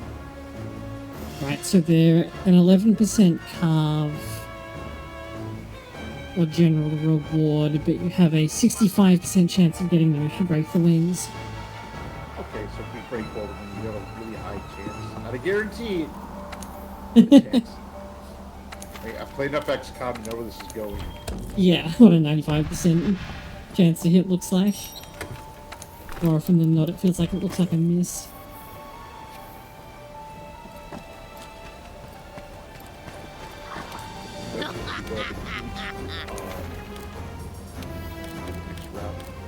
At least I kind of like fighting this guy. He's not as obnoxious, but like, okay, you know, you have to know the tell, or you have to know the random lightning bolt pad, or seemingly random lightning bolt pattern, all those other mechanics for some of the crazier fights.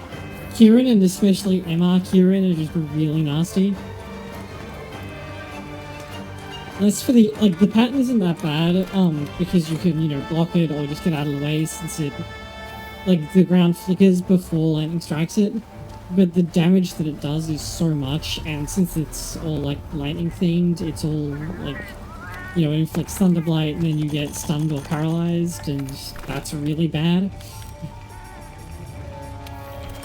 Yeah, like I remember even seeing a tier list of different weapons and how effective they are or aren't against この that 充 fight. 足感はなかなかのものですね。 I just know if it really comes down to it, I'll just chump away and let my insect do all the work.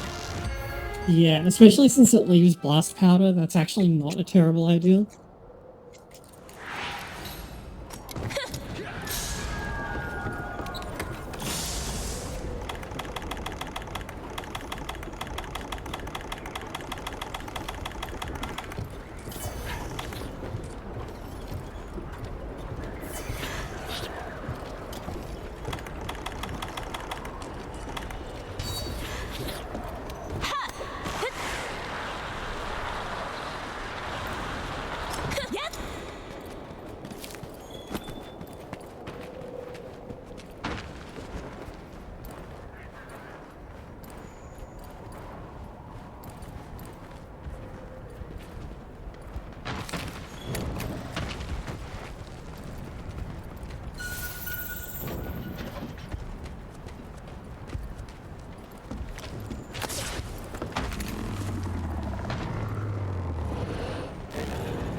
Try and focus on like the middle of it when you're on top of it.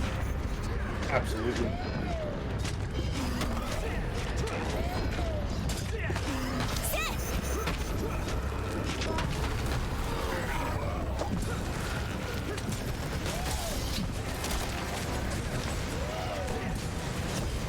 Oh, its wings are not actually one object, they're two, okay.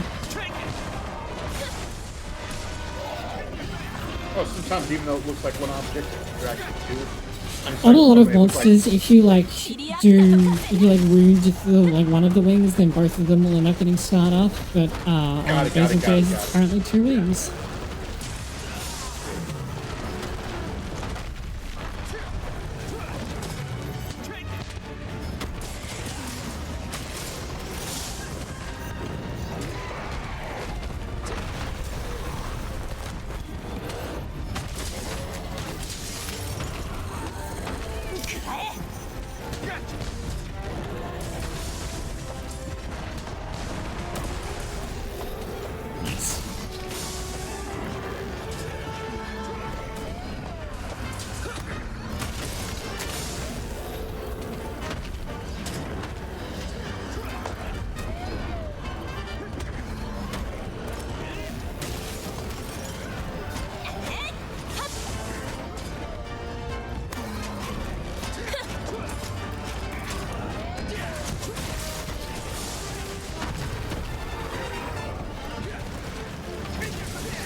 Actually, I think one of its wings is broken. Alright, I just broke one right now. Okay.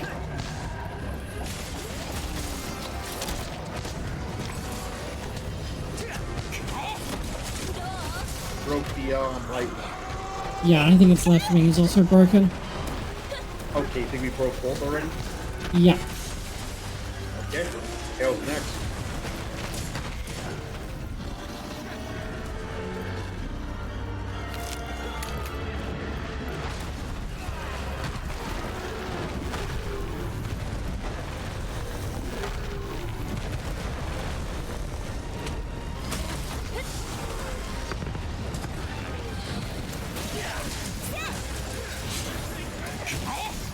シリアクタとかどう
Right, tails down.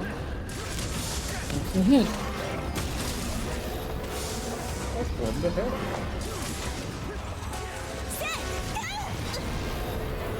Nice. Got him, right? Yep. Okay.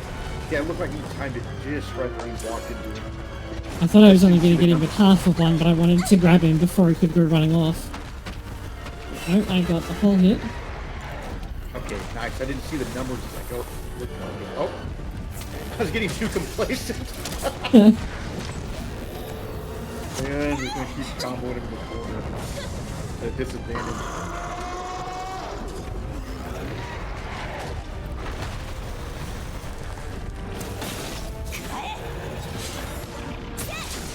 シリアクタとかせ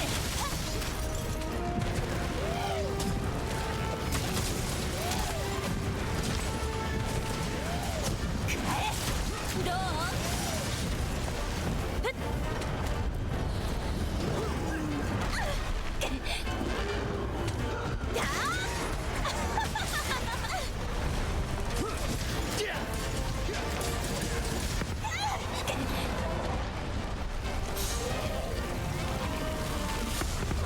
Oops. I almost died too because I didn't realize where I was jumping. Oh! And then he Almost. charged me right before I could drink. Yeah, okay, yeah. I just want his wings, damn it. That's what I was like, come on, we got this.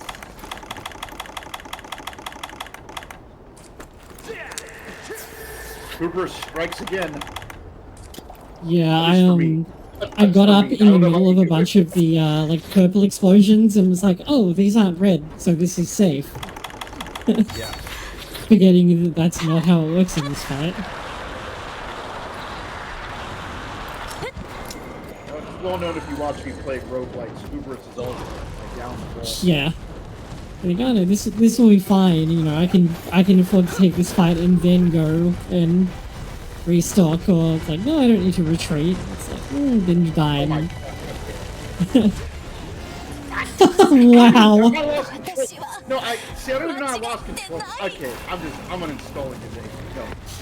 But okay, so the wings we broke, you have to win for it to even count? You may get the rewards regardless. Yep, bonus I rewards. got the wings, it's all that matters. Yeah. Okay. We got what we actually came for. We got that 65% chance. Okay. Man, he really wanted you that second round though. No, like, yeah, no, we would not stop using long animations with full body hitboxes.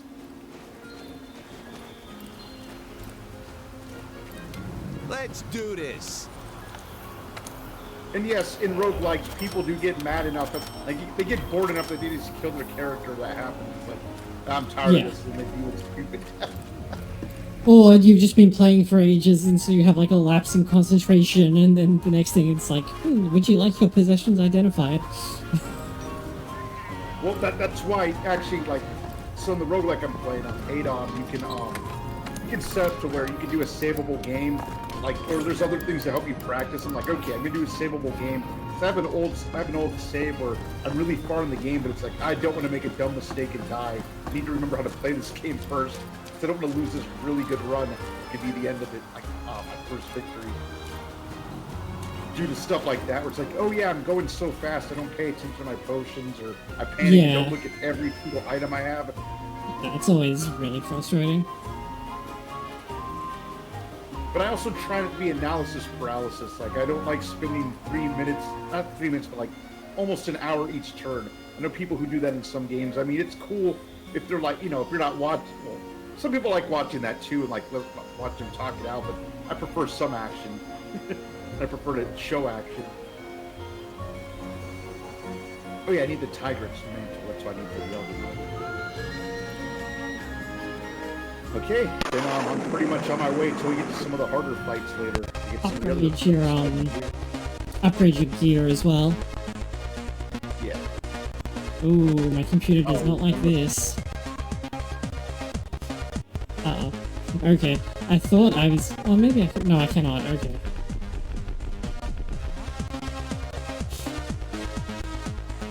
I thought I was gonna get away with playing some DOSBox games during downtime, but this and World and running my avatar capture, and then capturing all of that in OBS, my computer did not like that. So I see a lot of people play Jaguar specific. I think it's Jaguar. Yeah, that's because that's the starting mech in tournament mode, but it's also just like really good overall.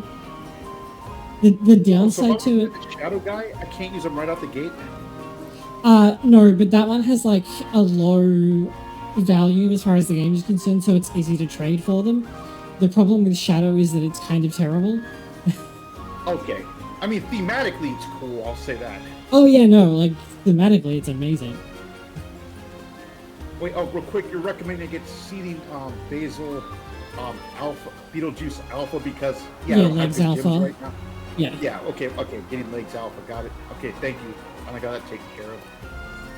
Okay. Yeah, you're saying, like, he's not, the Shadow guy's not that strong, even though he's really cool.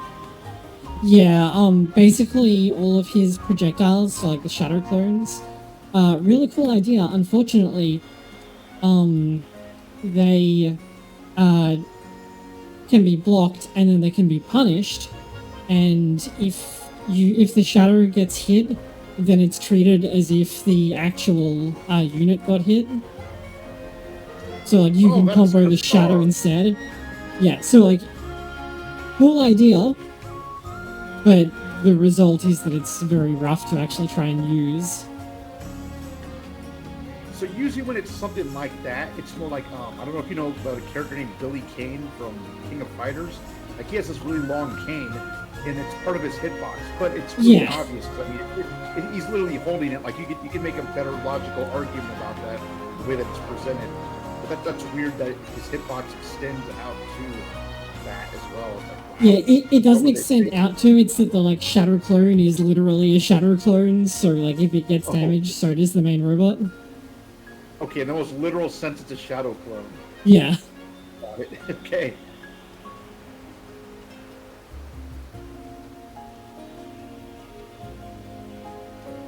I do like how one of the character looks you can do is described as like dollar store Char, the guy with the sunglasses.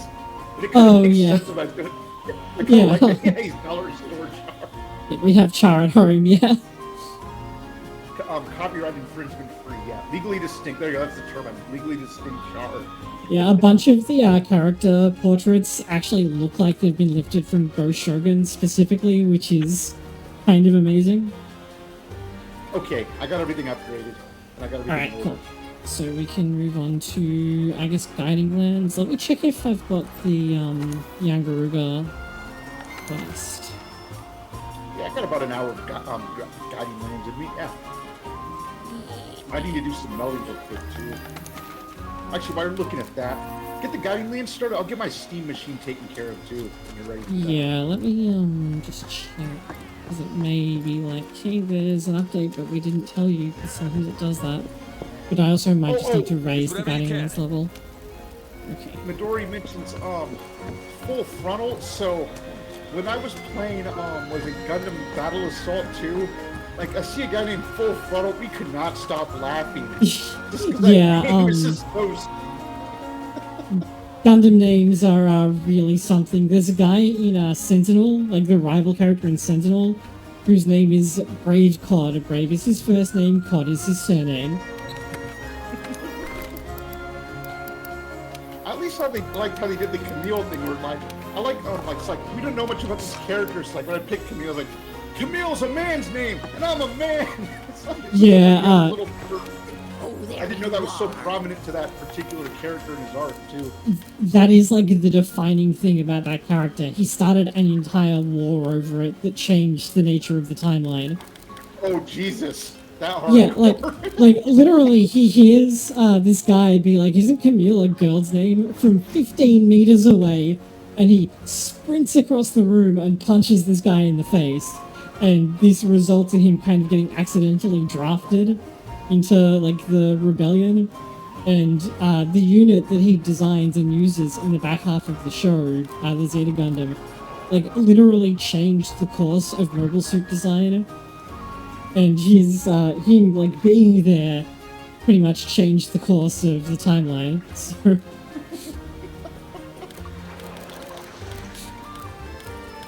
where is the vanishing ball? There we go.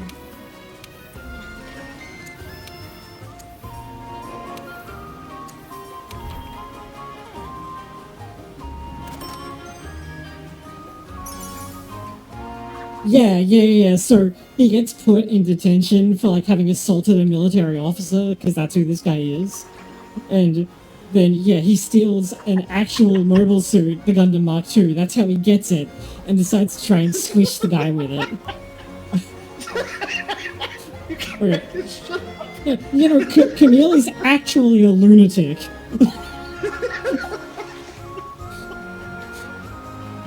But like, I can't stress enough that everything after Zeta Gundam is like heavily reliant on things that happened in Zeta Gundam.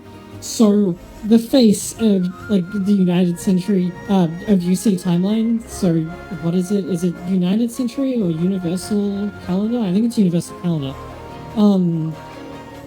Everything in UC after that is like completely different, because Camille chose to punch someone in the face because they were across the room and talked shit about him once. Universal Century, that's it. Like, Zeta Gundam, actually, it might still be, let me check. The entire show was up on the Gundam Info channel, a few months ago. And so I had it on in the background while I was watching stuff, and I'm like, holy shit, this show is actually insane.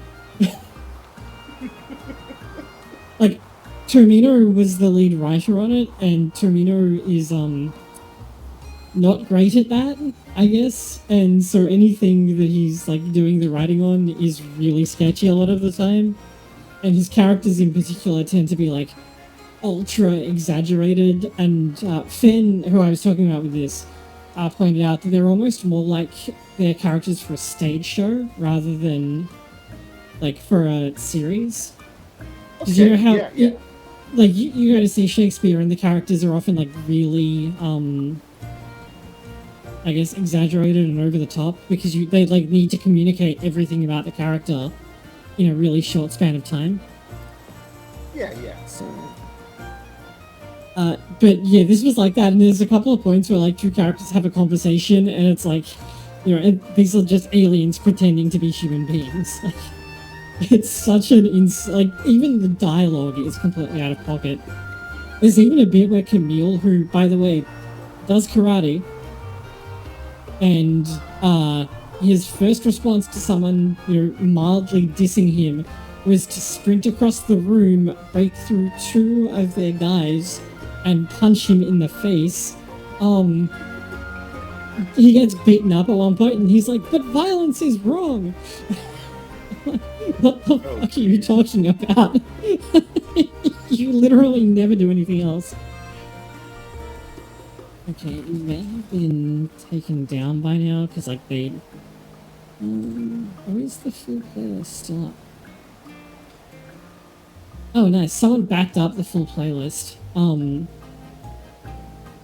Except when Camille does it. Yeah, okay, so yeah, someone backed it all up on YouTube, so, I don't know if that will work in the US, but it's present over here, but, so yeah, I was just watching that, and I'm like, wow, this show is, like, actually written by a lunatic, and the main character is actually a lunatic. It's incredible the degree to which they are nerfed in almost every thing, like, Super Wars they show up in. Just not be completely batshit insane.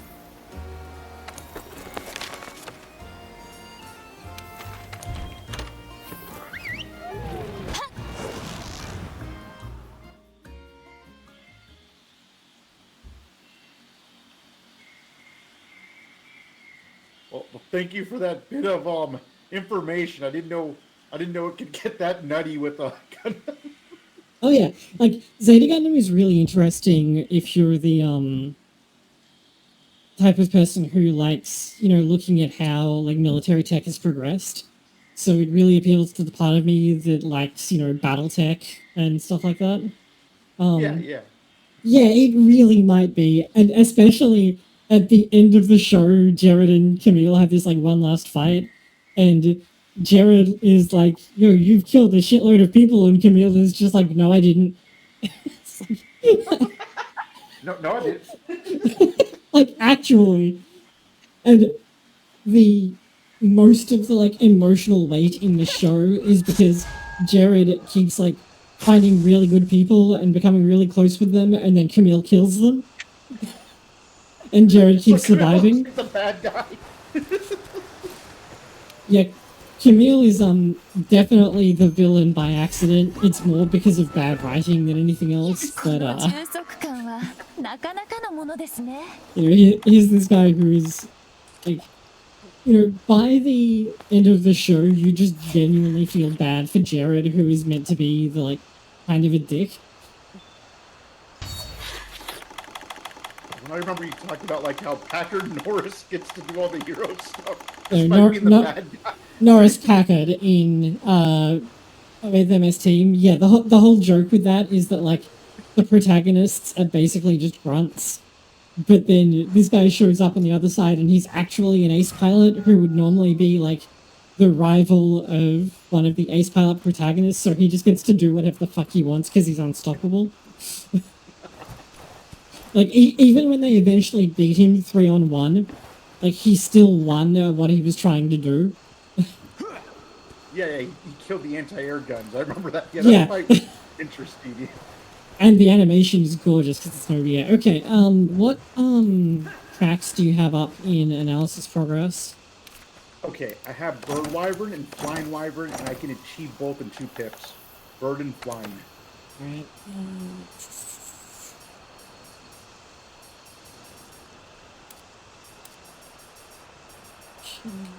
Okay, we'll do a forest region because I think we need to raise that to get Yangaruga to come out.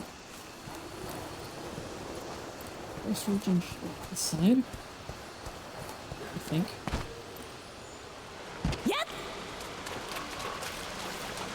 Something has to leave first, which is the patch.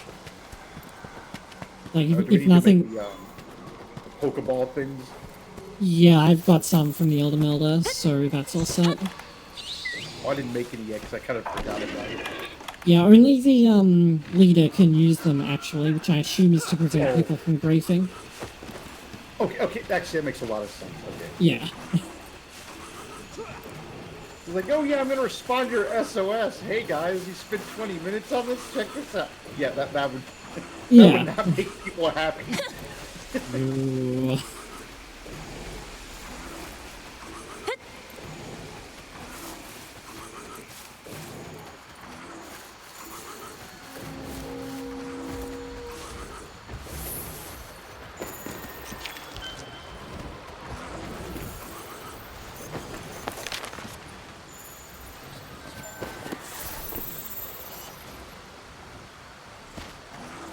Okay, for some reason, despite it not being displayed that way on my map or anything, my radar was locked on to the Viper Tobukidachi.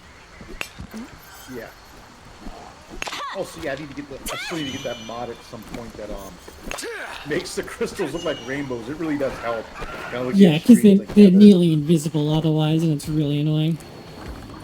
Yeah, they literally blend in with the fog unless you're really looking for it. I'll keep going forward.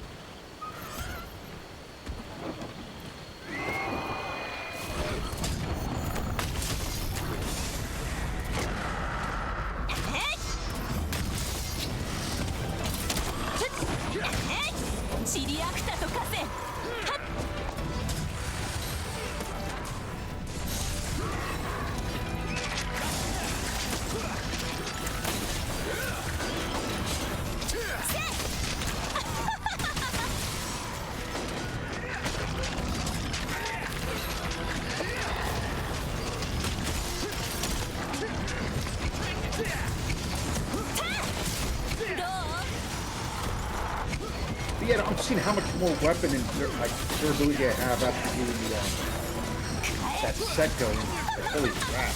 Yeah, because every time you get a crit, you just don't lose any sharpness at all. Yeah, even with a fast, like, multi-hitting weapon like this, I can see the huge difference. Yeah.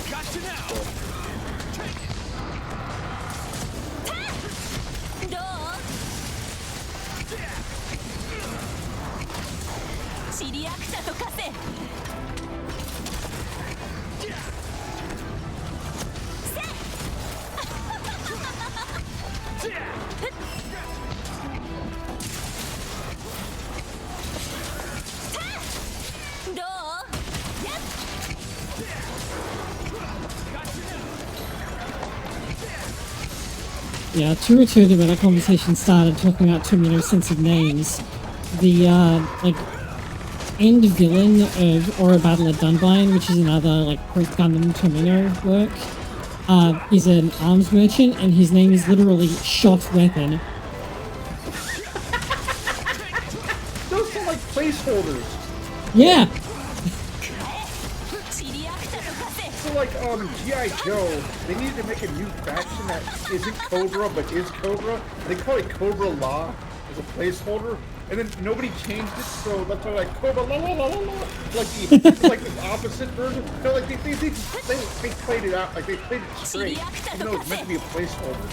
And it kind of worked to a degree, but it was just funny because it became the battle cry. I mean, G.I. Joe is kind of, like, inherently goofy, so having that kind of thing doesn't really hurt it very much. No, not at all, not at all. But it's just funny that like a placeholder became the real thing, and that they ran out of time or ideas or something. I don't know.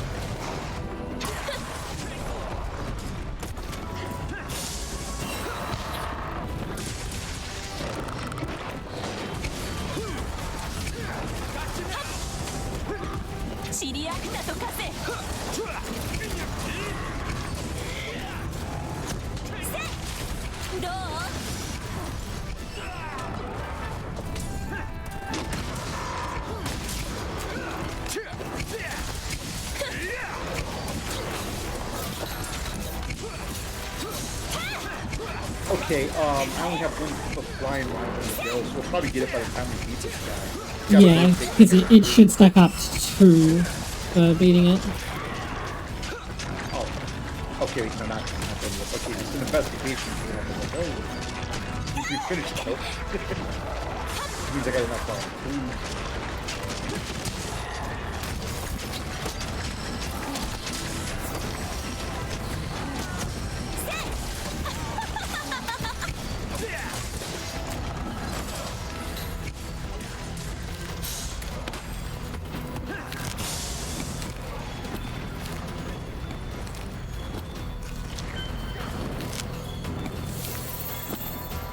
We got the tail, which is hidden in the bush over here.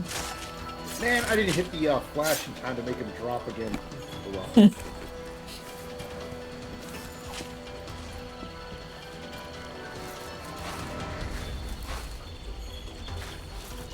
There's your Fanged Wyvern or something complete because you just got an Agakuga tracks. Yeah. Yep, it just finished. Yep, we're good to go.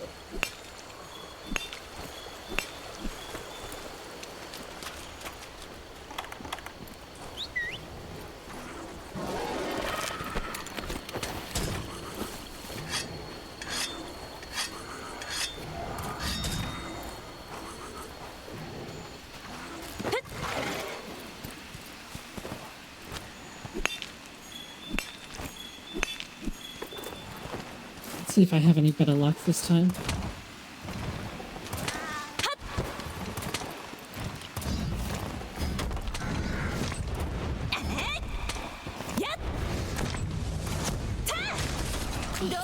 Nope, that time I bumped on the wall and ended up too close.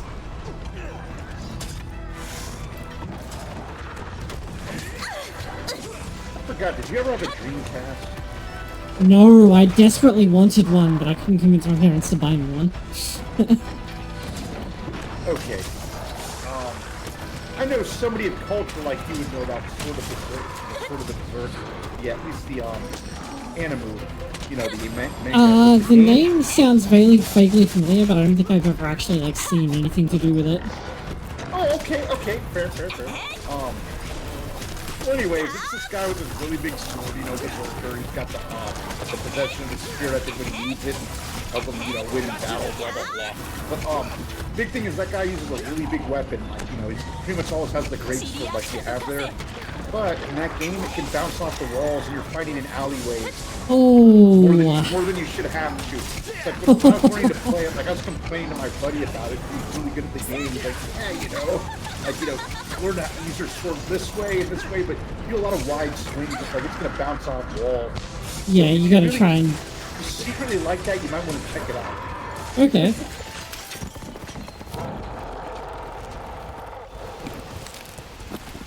I do actually need to set up a proper Dreamcast simulation setup on this PC. I just haven't because of the games that I might like to play on it, almost all of them are available on different systems. Like all the Shenmue games are on PS4, and like Sonic the Fighters you can get on PC and have actually good net play, and so on. So. Yeah, well, I will say this: there's definitely situations where, unless if you want a specific port, you're better off just, you know, using the superior version of all of them. Like, I'm sorry, if you're not blinded by nostalgia, it's like, yeah, pick the best port available. But there's a few things here and there that are definitely Dreamcast exclusive that are worth emulating on it for. But otherwise, it's like, yeah, you're right. A lot of stuff did get moved out to other stuff post demise of the Dreamcast. Fortunately.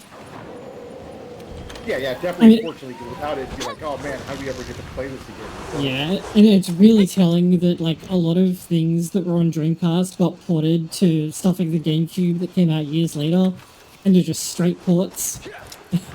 Like Soul Calibur 2 is almost like just a direct Dreamcast port with some very like little added stuff, but the graphics and stuff are just directly ported over. Because the Dreamcast was so far ahead of its time. Yeah, and it was used as arcade hardware, as I'm probably sure you knew too. Yeah. The Noami 2. Yeah, Noami 2. That's why some games like, especially Marvel vs. Capcom 2, were so accurate, because it was literally a Dreamcast powering those arcade cabinets. Yeah. Okay, so I got, let's see, I've got the Agakuga one. What have you got up for, investigations now? Oh, investigations, sorry, it's, what is it, tracks progress, whatever it is, it's displayed on screen. Analysis progress. Yeah, that. I have Flying Wyvern, 5 tips, yeah. Okay, so well, 5, is that the only one that you've got? For the moment, yeah. Another one might pop up. I've seen it happen where, like, I start with one, another one pops up. Yeah, let's lure out a Fanged Wyvern. Right, other than... Question? Oh, it's because my cat bumped my mouse. To actually check which of these are Fanged Wyverns. So like in my case with the Dreamcast, that's what I didn't get the PS2, I got the Dreamcast, and I also did PC gaming. I was hoping that would do a pretty good job in the console wars, and well, we know what happened. But yeah, after that, I just took a break from console gaming for years. So I go. I think after the Saturn, which was pretty shit, then people were like less willing to show it on the Dreamcast, and the Dreamcast was really expensive because it was literally years ahead of its time. But that meant that it was also much more expensive than the competition, so... I think in the US at least, it was about comparable, if not... Okay, no, so the PS2 had the DVD drive. Yeah, okay, at least yeah, but in the US... the PS2 didn't come out for like a year and a half after the Dreamcast, right? It took like ages to come out. So at the time when I was like at the time when the Dreamcast launched, its competition was like the PlayStation 1 and the N64. But as a result, it was like here at least it was like 3 times as expensive as an N64 Oh my or a God. PS1. No, yeah. no, it wasn't that bad over here. But it also might have been my time. Yeah, I don't remember the timeline for this. No, I don't remember it being that expensive. I do remember the PS2 being really friggin' because of the DVD player, but because people wanted the DVD player, obviously. No, but yeah, by the time I got the Dreamcast anyway, it wasn't that outrageous. But, you know, that's weird that if it got that expensive over there for whatever reason. That sucks. Yeah. No, it was really just that it was like the components and stuff were really expensive, and then like they were only being made in Japan, so like only a limited amount of them were getting made. So like the price outside of it was outrageously high for the time. Plus at the time, if you were like wanting to do game stuff, oops, I have the wrong one. Basically you were paying double for the PAL markup. Because like everything had to be like converted to PAL format instead of just going from NTSC-J to NTSC-U. Man, yeah, they shafted you in that region. That sucks. Yeah, so like the whole thing is like you have this issue with the PAL standard and everything. Okay, no, actually the Japan thing makes a bit more sense too, because like the ones I had were manufactured in the US, which was actually US models. That might have reduced the cost of it too, actually. Yeah, there are like international release models, but I know that early on at least, like most of the Dreamcast was being made in-house by Sega, because it was, you know, that kind of like economy of scale at that point. Yeah. You know, you expected less consoles to sell overall than you do nowadays. Okay, you must be in a particular timeline that I didn't even know about, because by the time it kind of came to the U.S. market, yeah, oh yeah, so yeah, by the time it came to the U.S. market, it was a bit more stabilized and like had a U.S. version. I get what you're saying now. I guess if you try to get it early release in your region, you're getting like double shafted, if not triple. Just all these factors, like, oh yeah, you got to get it, you know, the Japan made one. Oh, and then it has the PAL markup and all this other crap. Yeah, it was really just awful. Yeah. I want to play game. Yeah, I mean, I was like a mad Sonic nerd as a kid. So I wanted like a Sega Saturn, and then after that was gone, I was like, I want a Dreamcast like so badly. And I just could not get my family to budge on it, which is fair enough because it was incredibly expensive. Did you ever do Saturn and... Actually, did you ever play Dragon Force? I'm sure you might be familiar with it to some degree, right? It sounds vaguely familiar, but okay. most It's of the strategy like Saturn and Dreamcast stuff that I've played is Sonic related. Okay. Yeah, if you ever start exploring that, I can steer you close to interesting options. Yeah, I know that like a lot of like really interesting stuff came out on Dreamcast just because like as a console, it being so far ahead of everything else meant that a lot of like really cool like proof of concept stuff happened on it. Seaman being one of the big ones. Yeah, and there's also like a bunch of Saturn games that are the same way. With like there's a bunch of like anime tie-in visual novel games that were only on the Saturn, but they have like, you know, full voice acting and like cell animated cutscenes and stuff like that. Yeah, it was Like, there's interesting a to see, like, when I was looking for ROMs, there's so many visual novels in Japan and just Japan exclusives around that genre that obviously didn't get it moved over to the US or possibly, Yeah. like, basically the West. I mean, Weird well, to see that. first of all, until very recently, there was at least for Sony and later Xbox, there was the guy who was like handling the importing side of things was like, you know, 2D games won't sell, and if it has voice acting, then it has to get a full English dub. So lots of games that could have been released never got released outside of Japan because they didn't want to go to that expense. That's also why a bunch of Capcom games like you know, Devil May Cry 3 or all of the Resident Evil games have like English dubs rather than Japanese dubs because they just didn't want to spend the money on like having 2 dubs for the game.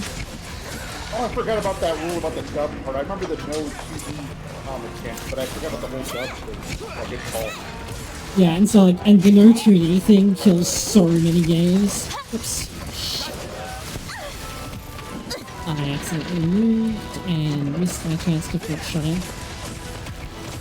Oh, Midori, believe it or not, I learned about Sega Saturn Shiro, Sanshiro, I think his name is? Segata Senshiro.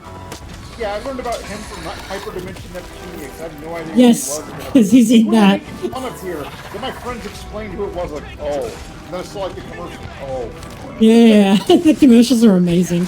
He's, so that guy, the actor, he also played and was the suit actor for the original Kamen Rider. Oh, cool.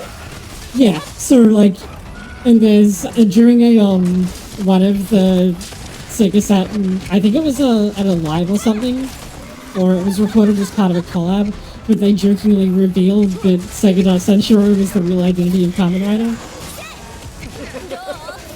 Yeah, so like,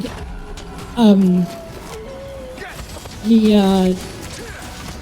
played the character originally, and then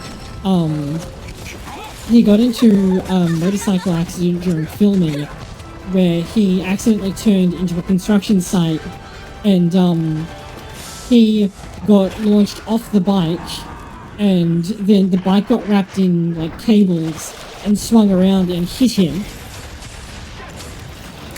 And most people would either be dead or would, you know, bravely learn to walk again a decade later.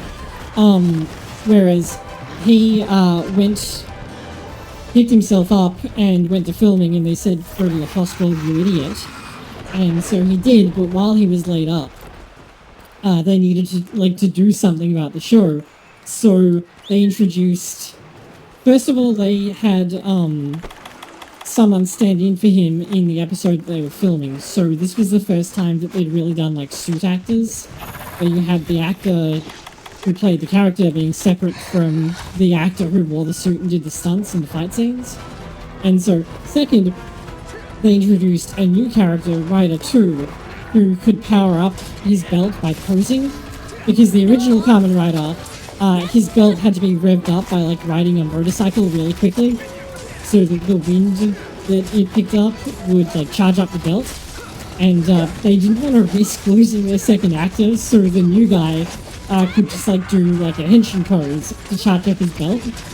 So this accident is the reason why there's like 2 riders in most series, and why there are henshin poses, and why there are suit actors. I mean, it's making lemons into lemonade. That's cool that they just kind of enhanced the mythology. I mean, it's nice you got in the accident, but at least it turned into something positive for the franchise and what they're trying to do. And I also want to just point out, like, this guy got hit full body by a bike that was doing, like, you know, 80 to 100 Ks, because it kept going without him after he got launched off it. And they got wrapped in cables and swung back around and hit him, and he, like, got off with a leg injury. Oh, that's it. Okay, yeah, no, that's Chad right there. What are you made out of?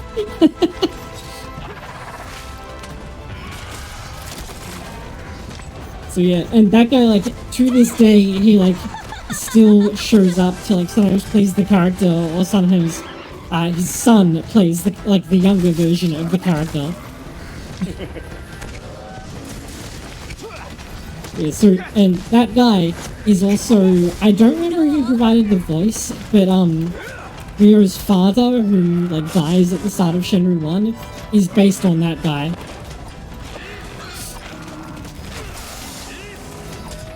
And he has a star named after him. A what? A star, like a... Oh, just making sure, yeah, okay. Yeah. Like, just, not bored, just apropos of nothing, a Japanese astronomer, like, discovered a star and named it after this guy. Yeah, there's like a UFC fighter who named his children on Kenshiro and Yuria.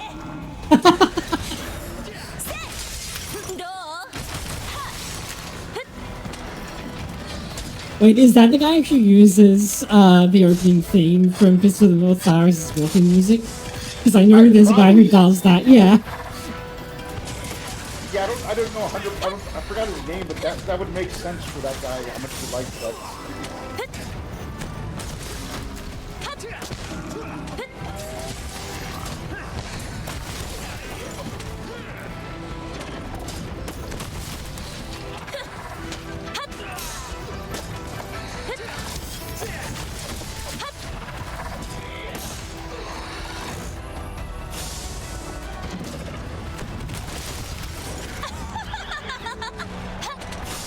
If you have Amazon Prime, one of the few good things about it, other than being able to subscribe to a streamer of your choice for free every month, even me, is that it has the Shin Kamen Rider movie on it, which is like,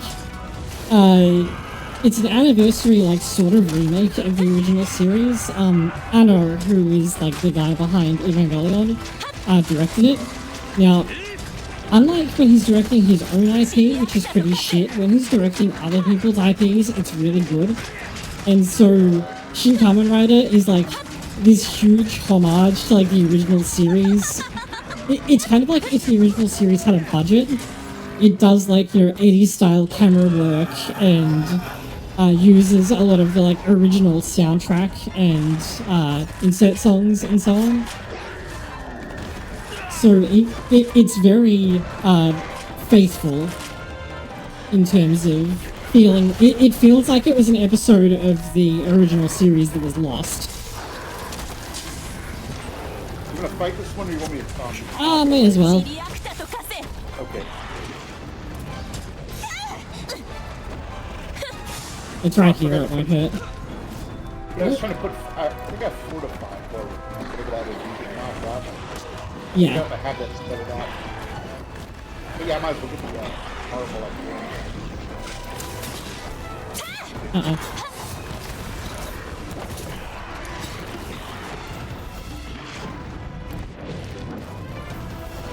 Yeah, I spotted it the other night and watched it with Midori, and I was like, oh, this is actually really good. Because I was expecting it to kind of not be, or to be more like Shin Godzilla, which really does have its own identity. It's very good, but it's different than what I might have expected from a Godzilla movie.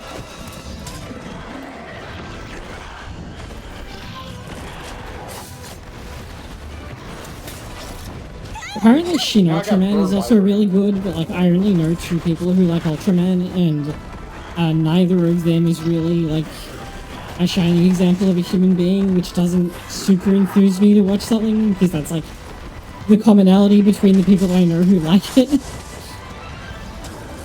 I casually like Ultraman. I'm more of a tourist, but I've liked some of the video games, and like some of the finishing moves, and yeah. That reminds me, I need to try and find, there's a PS3 game called, I think it's called The City Cloaked in Shadow, and it's a, collaboration between a series of games where it's like, you know, surviving a natural disaster simulator. where, you know, you're on the ground during an earthquake or something, and you have to like think fast and decide where you're going to go and what you're going to do. So it's one of those games. However, the natural disaster is that the city is being like the site of a battle between, you know, a kaiju and Ultraman. So it's like this is like what the people on the ground are having to deal with while Ultraman is doing his heroic fight. And it had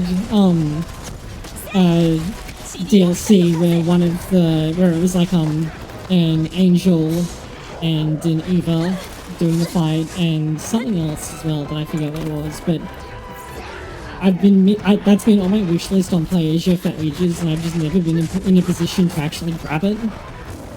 And at this point I could probably just, it's a PS3 game, so there's a good chance it's actually just on the Internet Archive. Yeah, and I know there's competent PSP emulators nowadays. Yeah, I mean, I've got... PSP broke years ago, and I have legal copies. I actually would like legal backup copies of certain games that I have access to on PS3 out. Yeah, I have two, but like, one of them is old enough to have, like, I have homebrew set up on it, and then the other one I have straight. The problem is that my Elgato, because my old, oops. Well, now you'll find out if you have Waterfile. Oh, no, I don't. Okay, oh, 100 awards just forever. No, I forgot to put on Waterfile. Oh, well. My, Okay, I'll play less lazy. my, new capture card, I was like, okay, the last one was like super budget and it still lasted for a decade. But for this one, I should probably like actually spend on it. So I got an Elgato HD60S because I won't have to replace that for ages. And that's all well and good, except it's too smart and it doesn't strip the HDCP from a PS3. And you can't turn HDCP off on a PS3. You need a capture card that strips the signal. And so I could like use my PS3s, but I can't stream from them because the Elgato is too smart and doesn't strip the HDCP signal. So it doesn't actually output anything except the HDCP warning. It's annoying too, because one of the games that I'd really like to play is the Masakishin games, which are a spin-off from like mainline Super Robot Wars. And I actually own copies of the PS3 versions, but they emulate really badly because of the way that their animation style works. Like, instead of having fully animated sprites, it's the usual like Super Robot Wars sprites most of the time, but then it uses like pre-rendered FMVs for later stuff. Which is all well and good, except RPSAS3 can't cope with it, and so all the FMVs run at half speed. Which is not very much fun.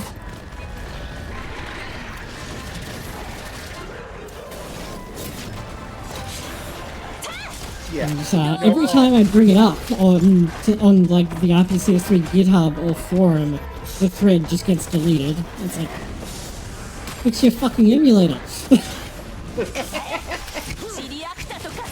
That almost sounds like what was going on with the Xbox 360 emulator, where it's like, once they had a better working version, it's like, oh yeah, you know, we're not going to support this anymore because it's blah, blah, piracy, blah, blah, blah.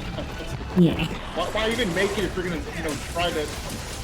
I mean, it's a fact of anything you make like that. Yeah. Legal backup copy or not. I don't know. Especially for emulators, because like you're basically like fumbling in the dark for each game to try and get it to work.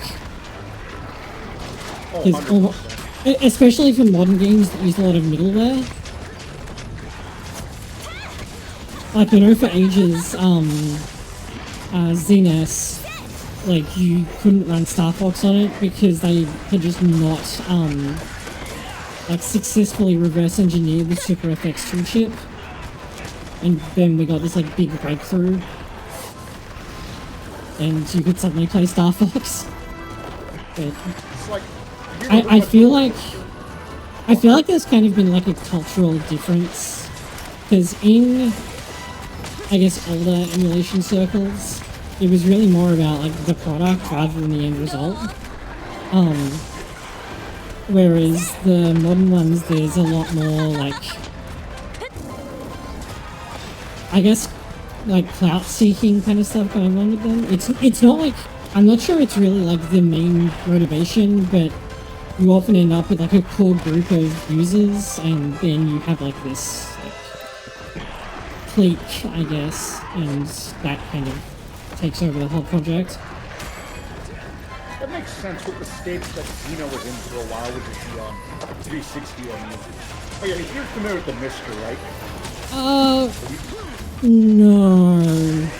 I'm only like the only reason I know that there is a 360 emulator is because there was a Zoids game that was exclusively released on 360. Okay. Well, okay. So the Mister, that's a different style of emulation. Somebody called it simulation. But basically, you have this hardware. You basically have this hardware that can logically become any hardware it needs to be. It's like stronger than an emulator if it's done right.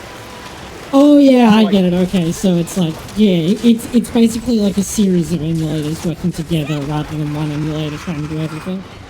Yes, because it's basically emulating the entire hardware chain correctly if it's done right. The problem is if it's done right, like the Commodore 64 and the Amiga has a very, very diehard community. In fact, I happen to know some people from the, well, I've encountered them. I don't really know them too well, but I've encountered them from the C64 community, people who worked on the Mister project, to like make this hardware emulation stuff way better.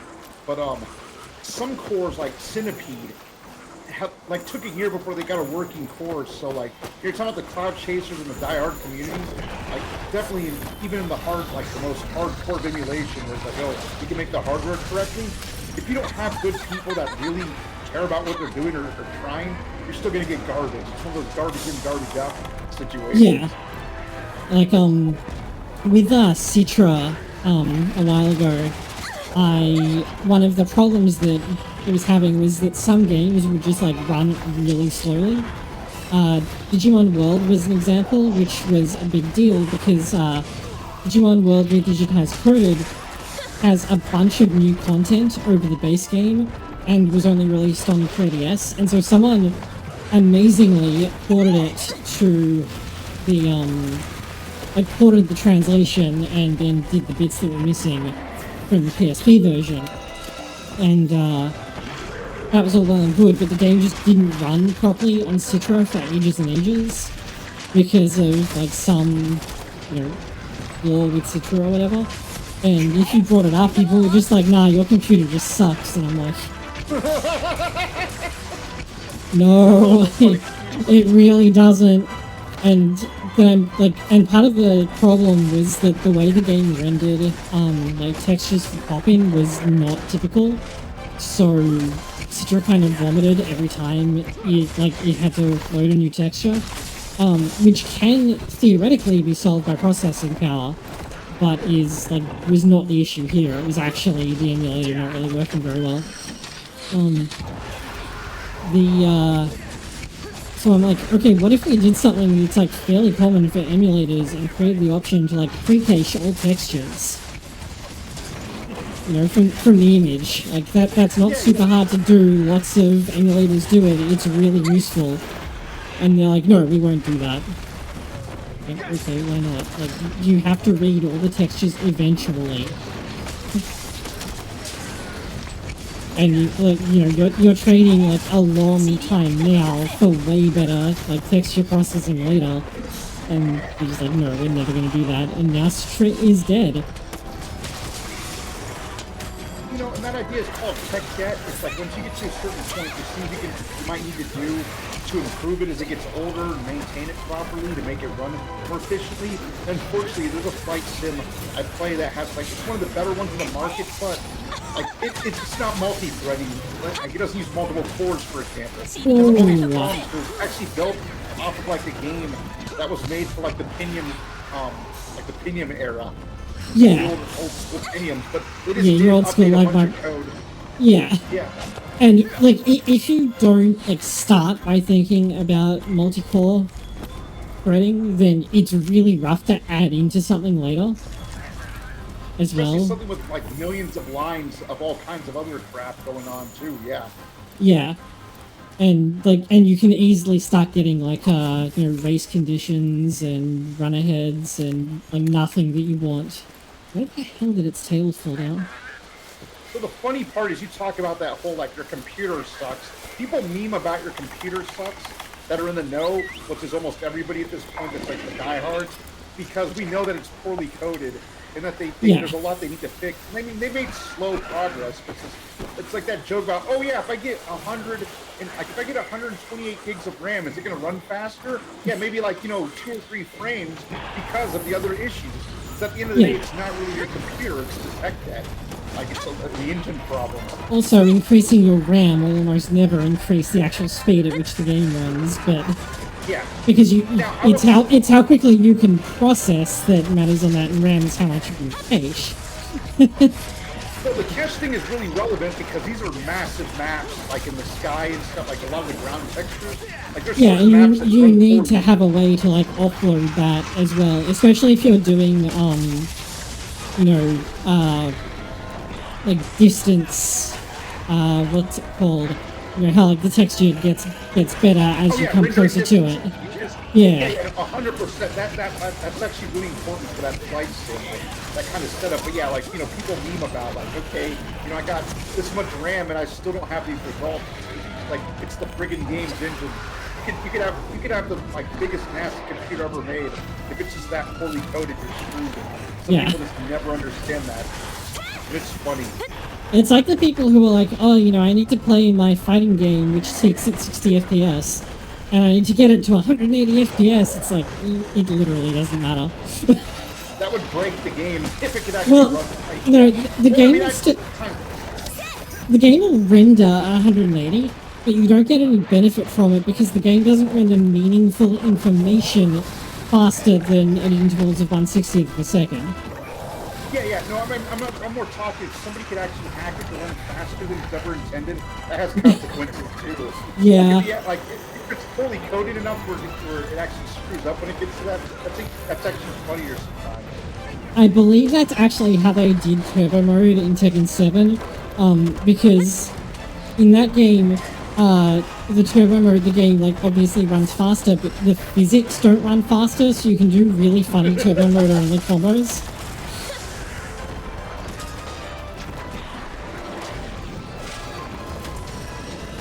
I will say, there is very technically an extremely niche situation where rendering at 120 FPS for a game that outputs meaningful information at 60 FPS is useful. And that's if you start rendering on an off frame. So for example, in theory, if you don't use VSync, the game could begin rendering like and looking to do like ticks. Output ticks, so every 60th of a second it updates the game updates what it's showing you. If that happens during the middle of the previous frame, it is in theory possible that you would be slightly lagging behind because you would be getting your updates from every you'd still be getting updates 60 times per second, but there'd be whatever fraction of a second slower than the possible update speed compared to when the game thinks you updated. But that's at a level that no human can actually interact with meaningfully. Yeah, and tick updates are a huge deal when you're trying to program something. I'm sure you've heard of glitches before, if you have a really specific FPS, something will happen. I think what Dark Souls have the every Souls game has this problem. Because they keep using frame-centric counting for all kinds of things. And so if you don't run at 30 FPS, which is what the games are usually designed to be run at, weird shit happens. I will say, I think Elden Ring is the first game they've released that didn't have that problem. Well, there's an FPS game where if you had 57 FPS, specifically, you had double firepower on a specific character. Okay. It was an Unreal. It's like Unreal 3. Yeah, it's just funny. Some of these games, it's like, some really weird consequences happen if you don't get the 60 or the 30, the intended number. But it just happened to be that guy. His name was Chester. He was a I didn't know gorilla with a machine Is that an gun. Unreal This is called 3 Saturday thing? Night Live. What was that? Is that Must an be Unreal 3? Because that's, Yeah. wow, okay, I played a lot of that. I had no idea that that was a thing. And that engine. So, like, the thing is, Oh, the funny part is, Unreal Engine 3, okay. it was in the engine. No, like, it was made in the engine. Unreal 3 was actually used to help develop a lot of stuff. 4 nowadays. Yeah, 5. I mean, the original Unreal Engine was used for stuff like Deus Ex. I mean, today Unreal Engine 5 is used for, I like, forgot that. Final Fantasy VII Remake is made in Unreal Engine 5. Really? Okay. Yeah. Oh, wait, I was having to yeah. tell Midori about this yesterday because I was talking about how games before Unreal were like all for shooting games. They were like all set indoors, right? Like Wolfenstein and Doom and Quake were all like predominantly indoors. You might see a sky, but you would be in tight confines. And then the very Unreal, you start out that way, and then you get to the second level, and it's like you're outside, and there's like wildlife and shit. Playing that in 1998, that was a big deal for me. Yeah, 100%. It's hard to. Wow, okay, I just got clipped like 5 meters to the right. It's hard to explain to people today how earth-shattering Unreal was when it came out. And so I was talking about this because the co-director of One Must Fall 2097 is actually the lead director for Unreal, since One Must Fall was published by Epic, and that's how he got in contact with the company in the first place. Okay. Yeah, so I was telling Midori about this because it's kind of funny, and she was like, I've heard of none of these things. I'm like, how do you not know what Unreal is? It's like one of the most important games to ever happen. Definitely, as a Quake fanboy, I kind of brushed it off due to my sheer fanboyism of Quake, but definitely a big contributor to gaming as a whole. Also, describing how Shenmue pushed things.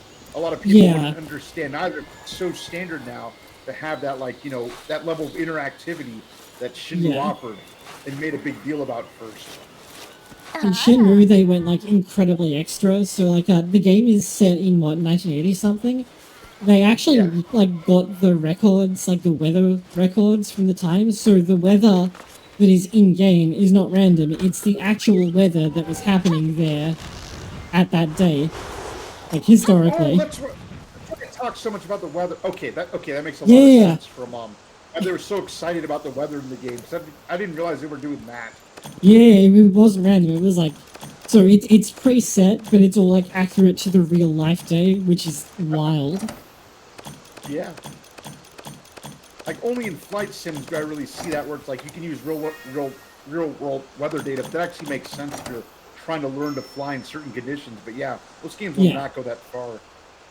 Yeah, especially it's so unnecessary in Shenmue, and they just did it because there was such a commitment to really try and make a game that would be, I guess, real in as much as they could.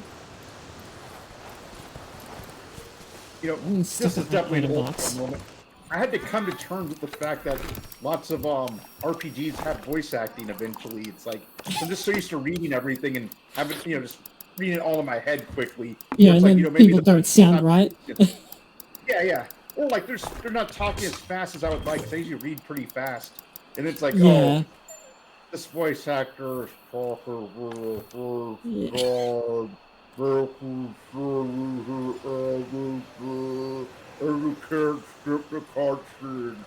Yes, I very often will I'll have the voice acting on, but I'll progress the text at the pace that I read. Okay, what have you got on analysis progress? Oh, we beat both of them. Actually, I kind of want to take a break here, but yep. Yeah, now's a good time to stop. Really... Actually, we should, because my throat is starting to give out. Alright, so let's call it I quits really now. appreciate you helping me get some better gear instead of just going straight to Grindlands, which I would have been fine with, but I'm glad you actually took a moment to help me research what could help us out, and definitely this is a great set that that's only gonna get better as we get access to more stuff. Yeah, I mean, you having better armor helps, everyone in the hunt, so it's kind of a no-brainer to take the time to do the farming. Yeah, yeah. Right. So that's it for me. Please like the video if you're watching it on YouTube, and you did, because it really helps the channel out, and we'll be back next week. I'll be back sooner than that if I can get ahead of my uni work.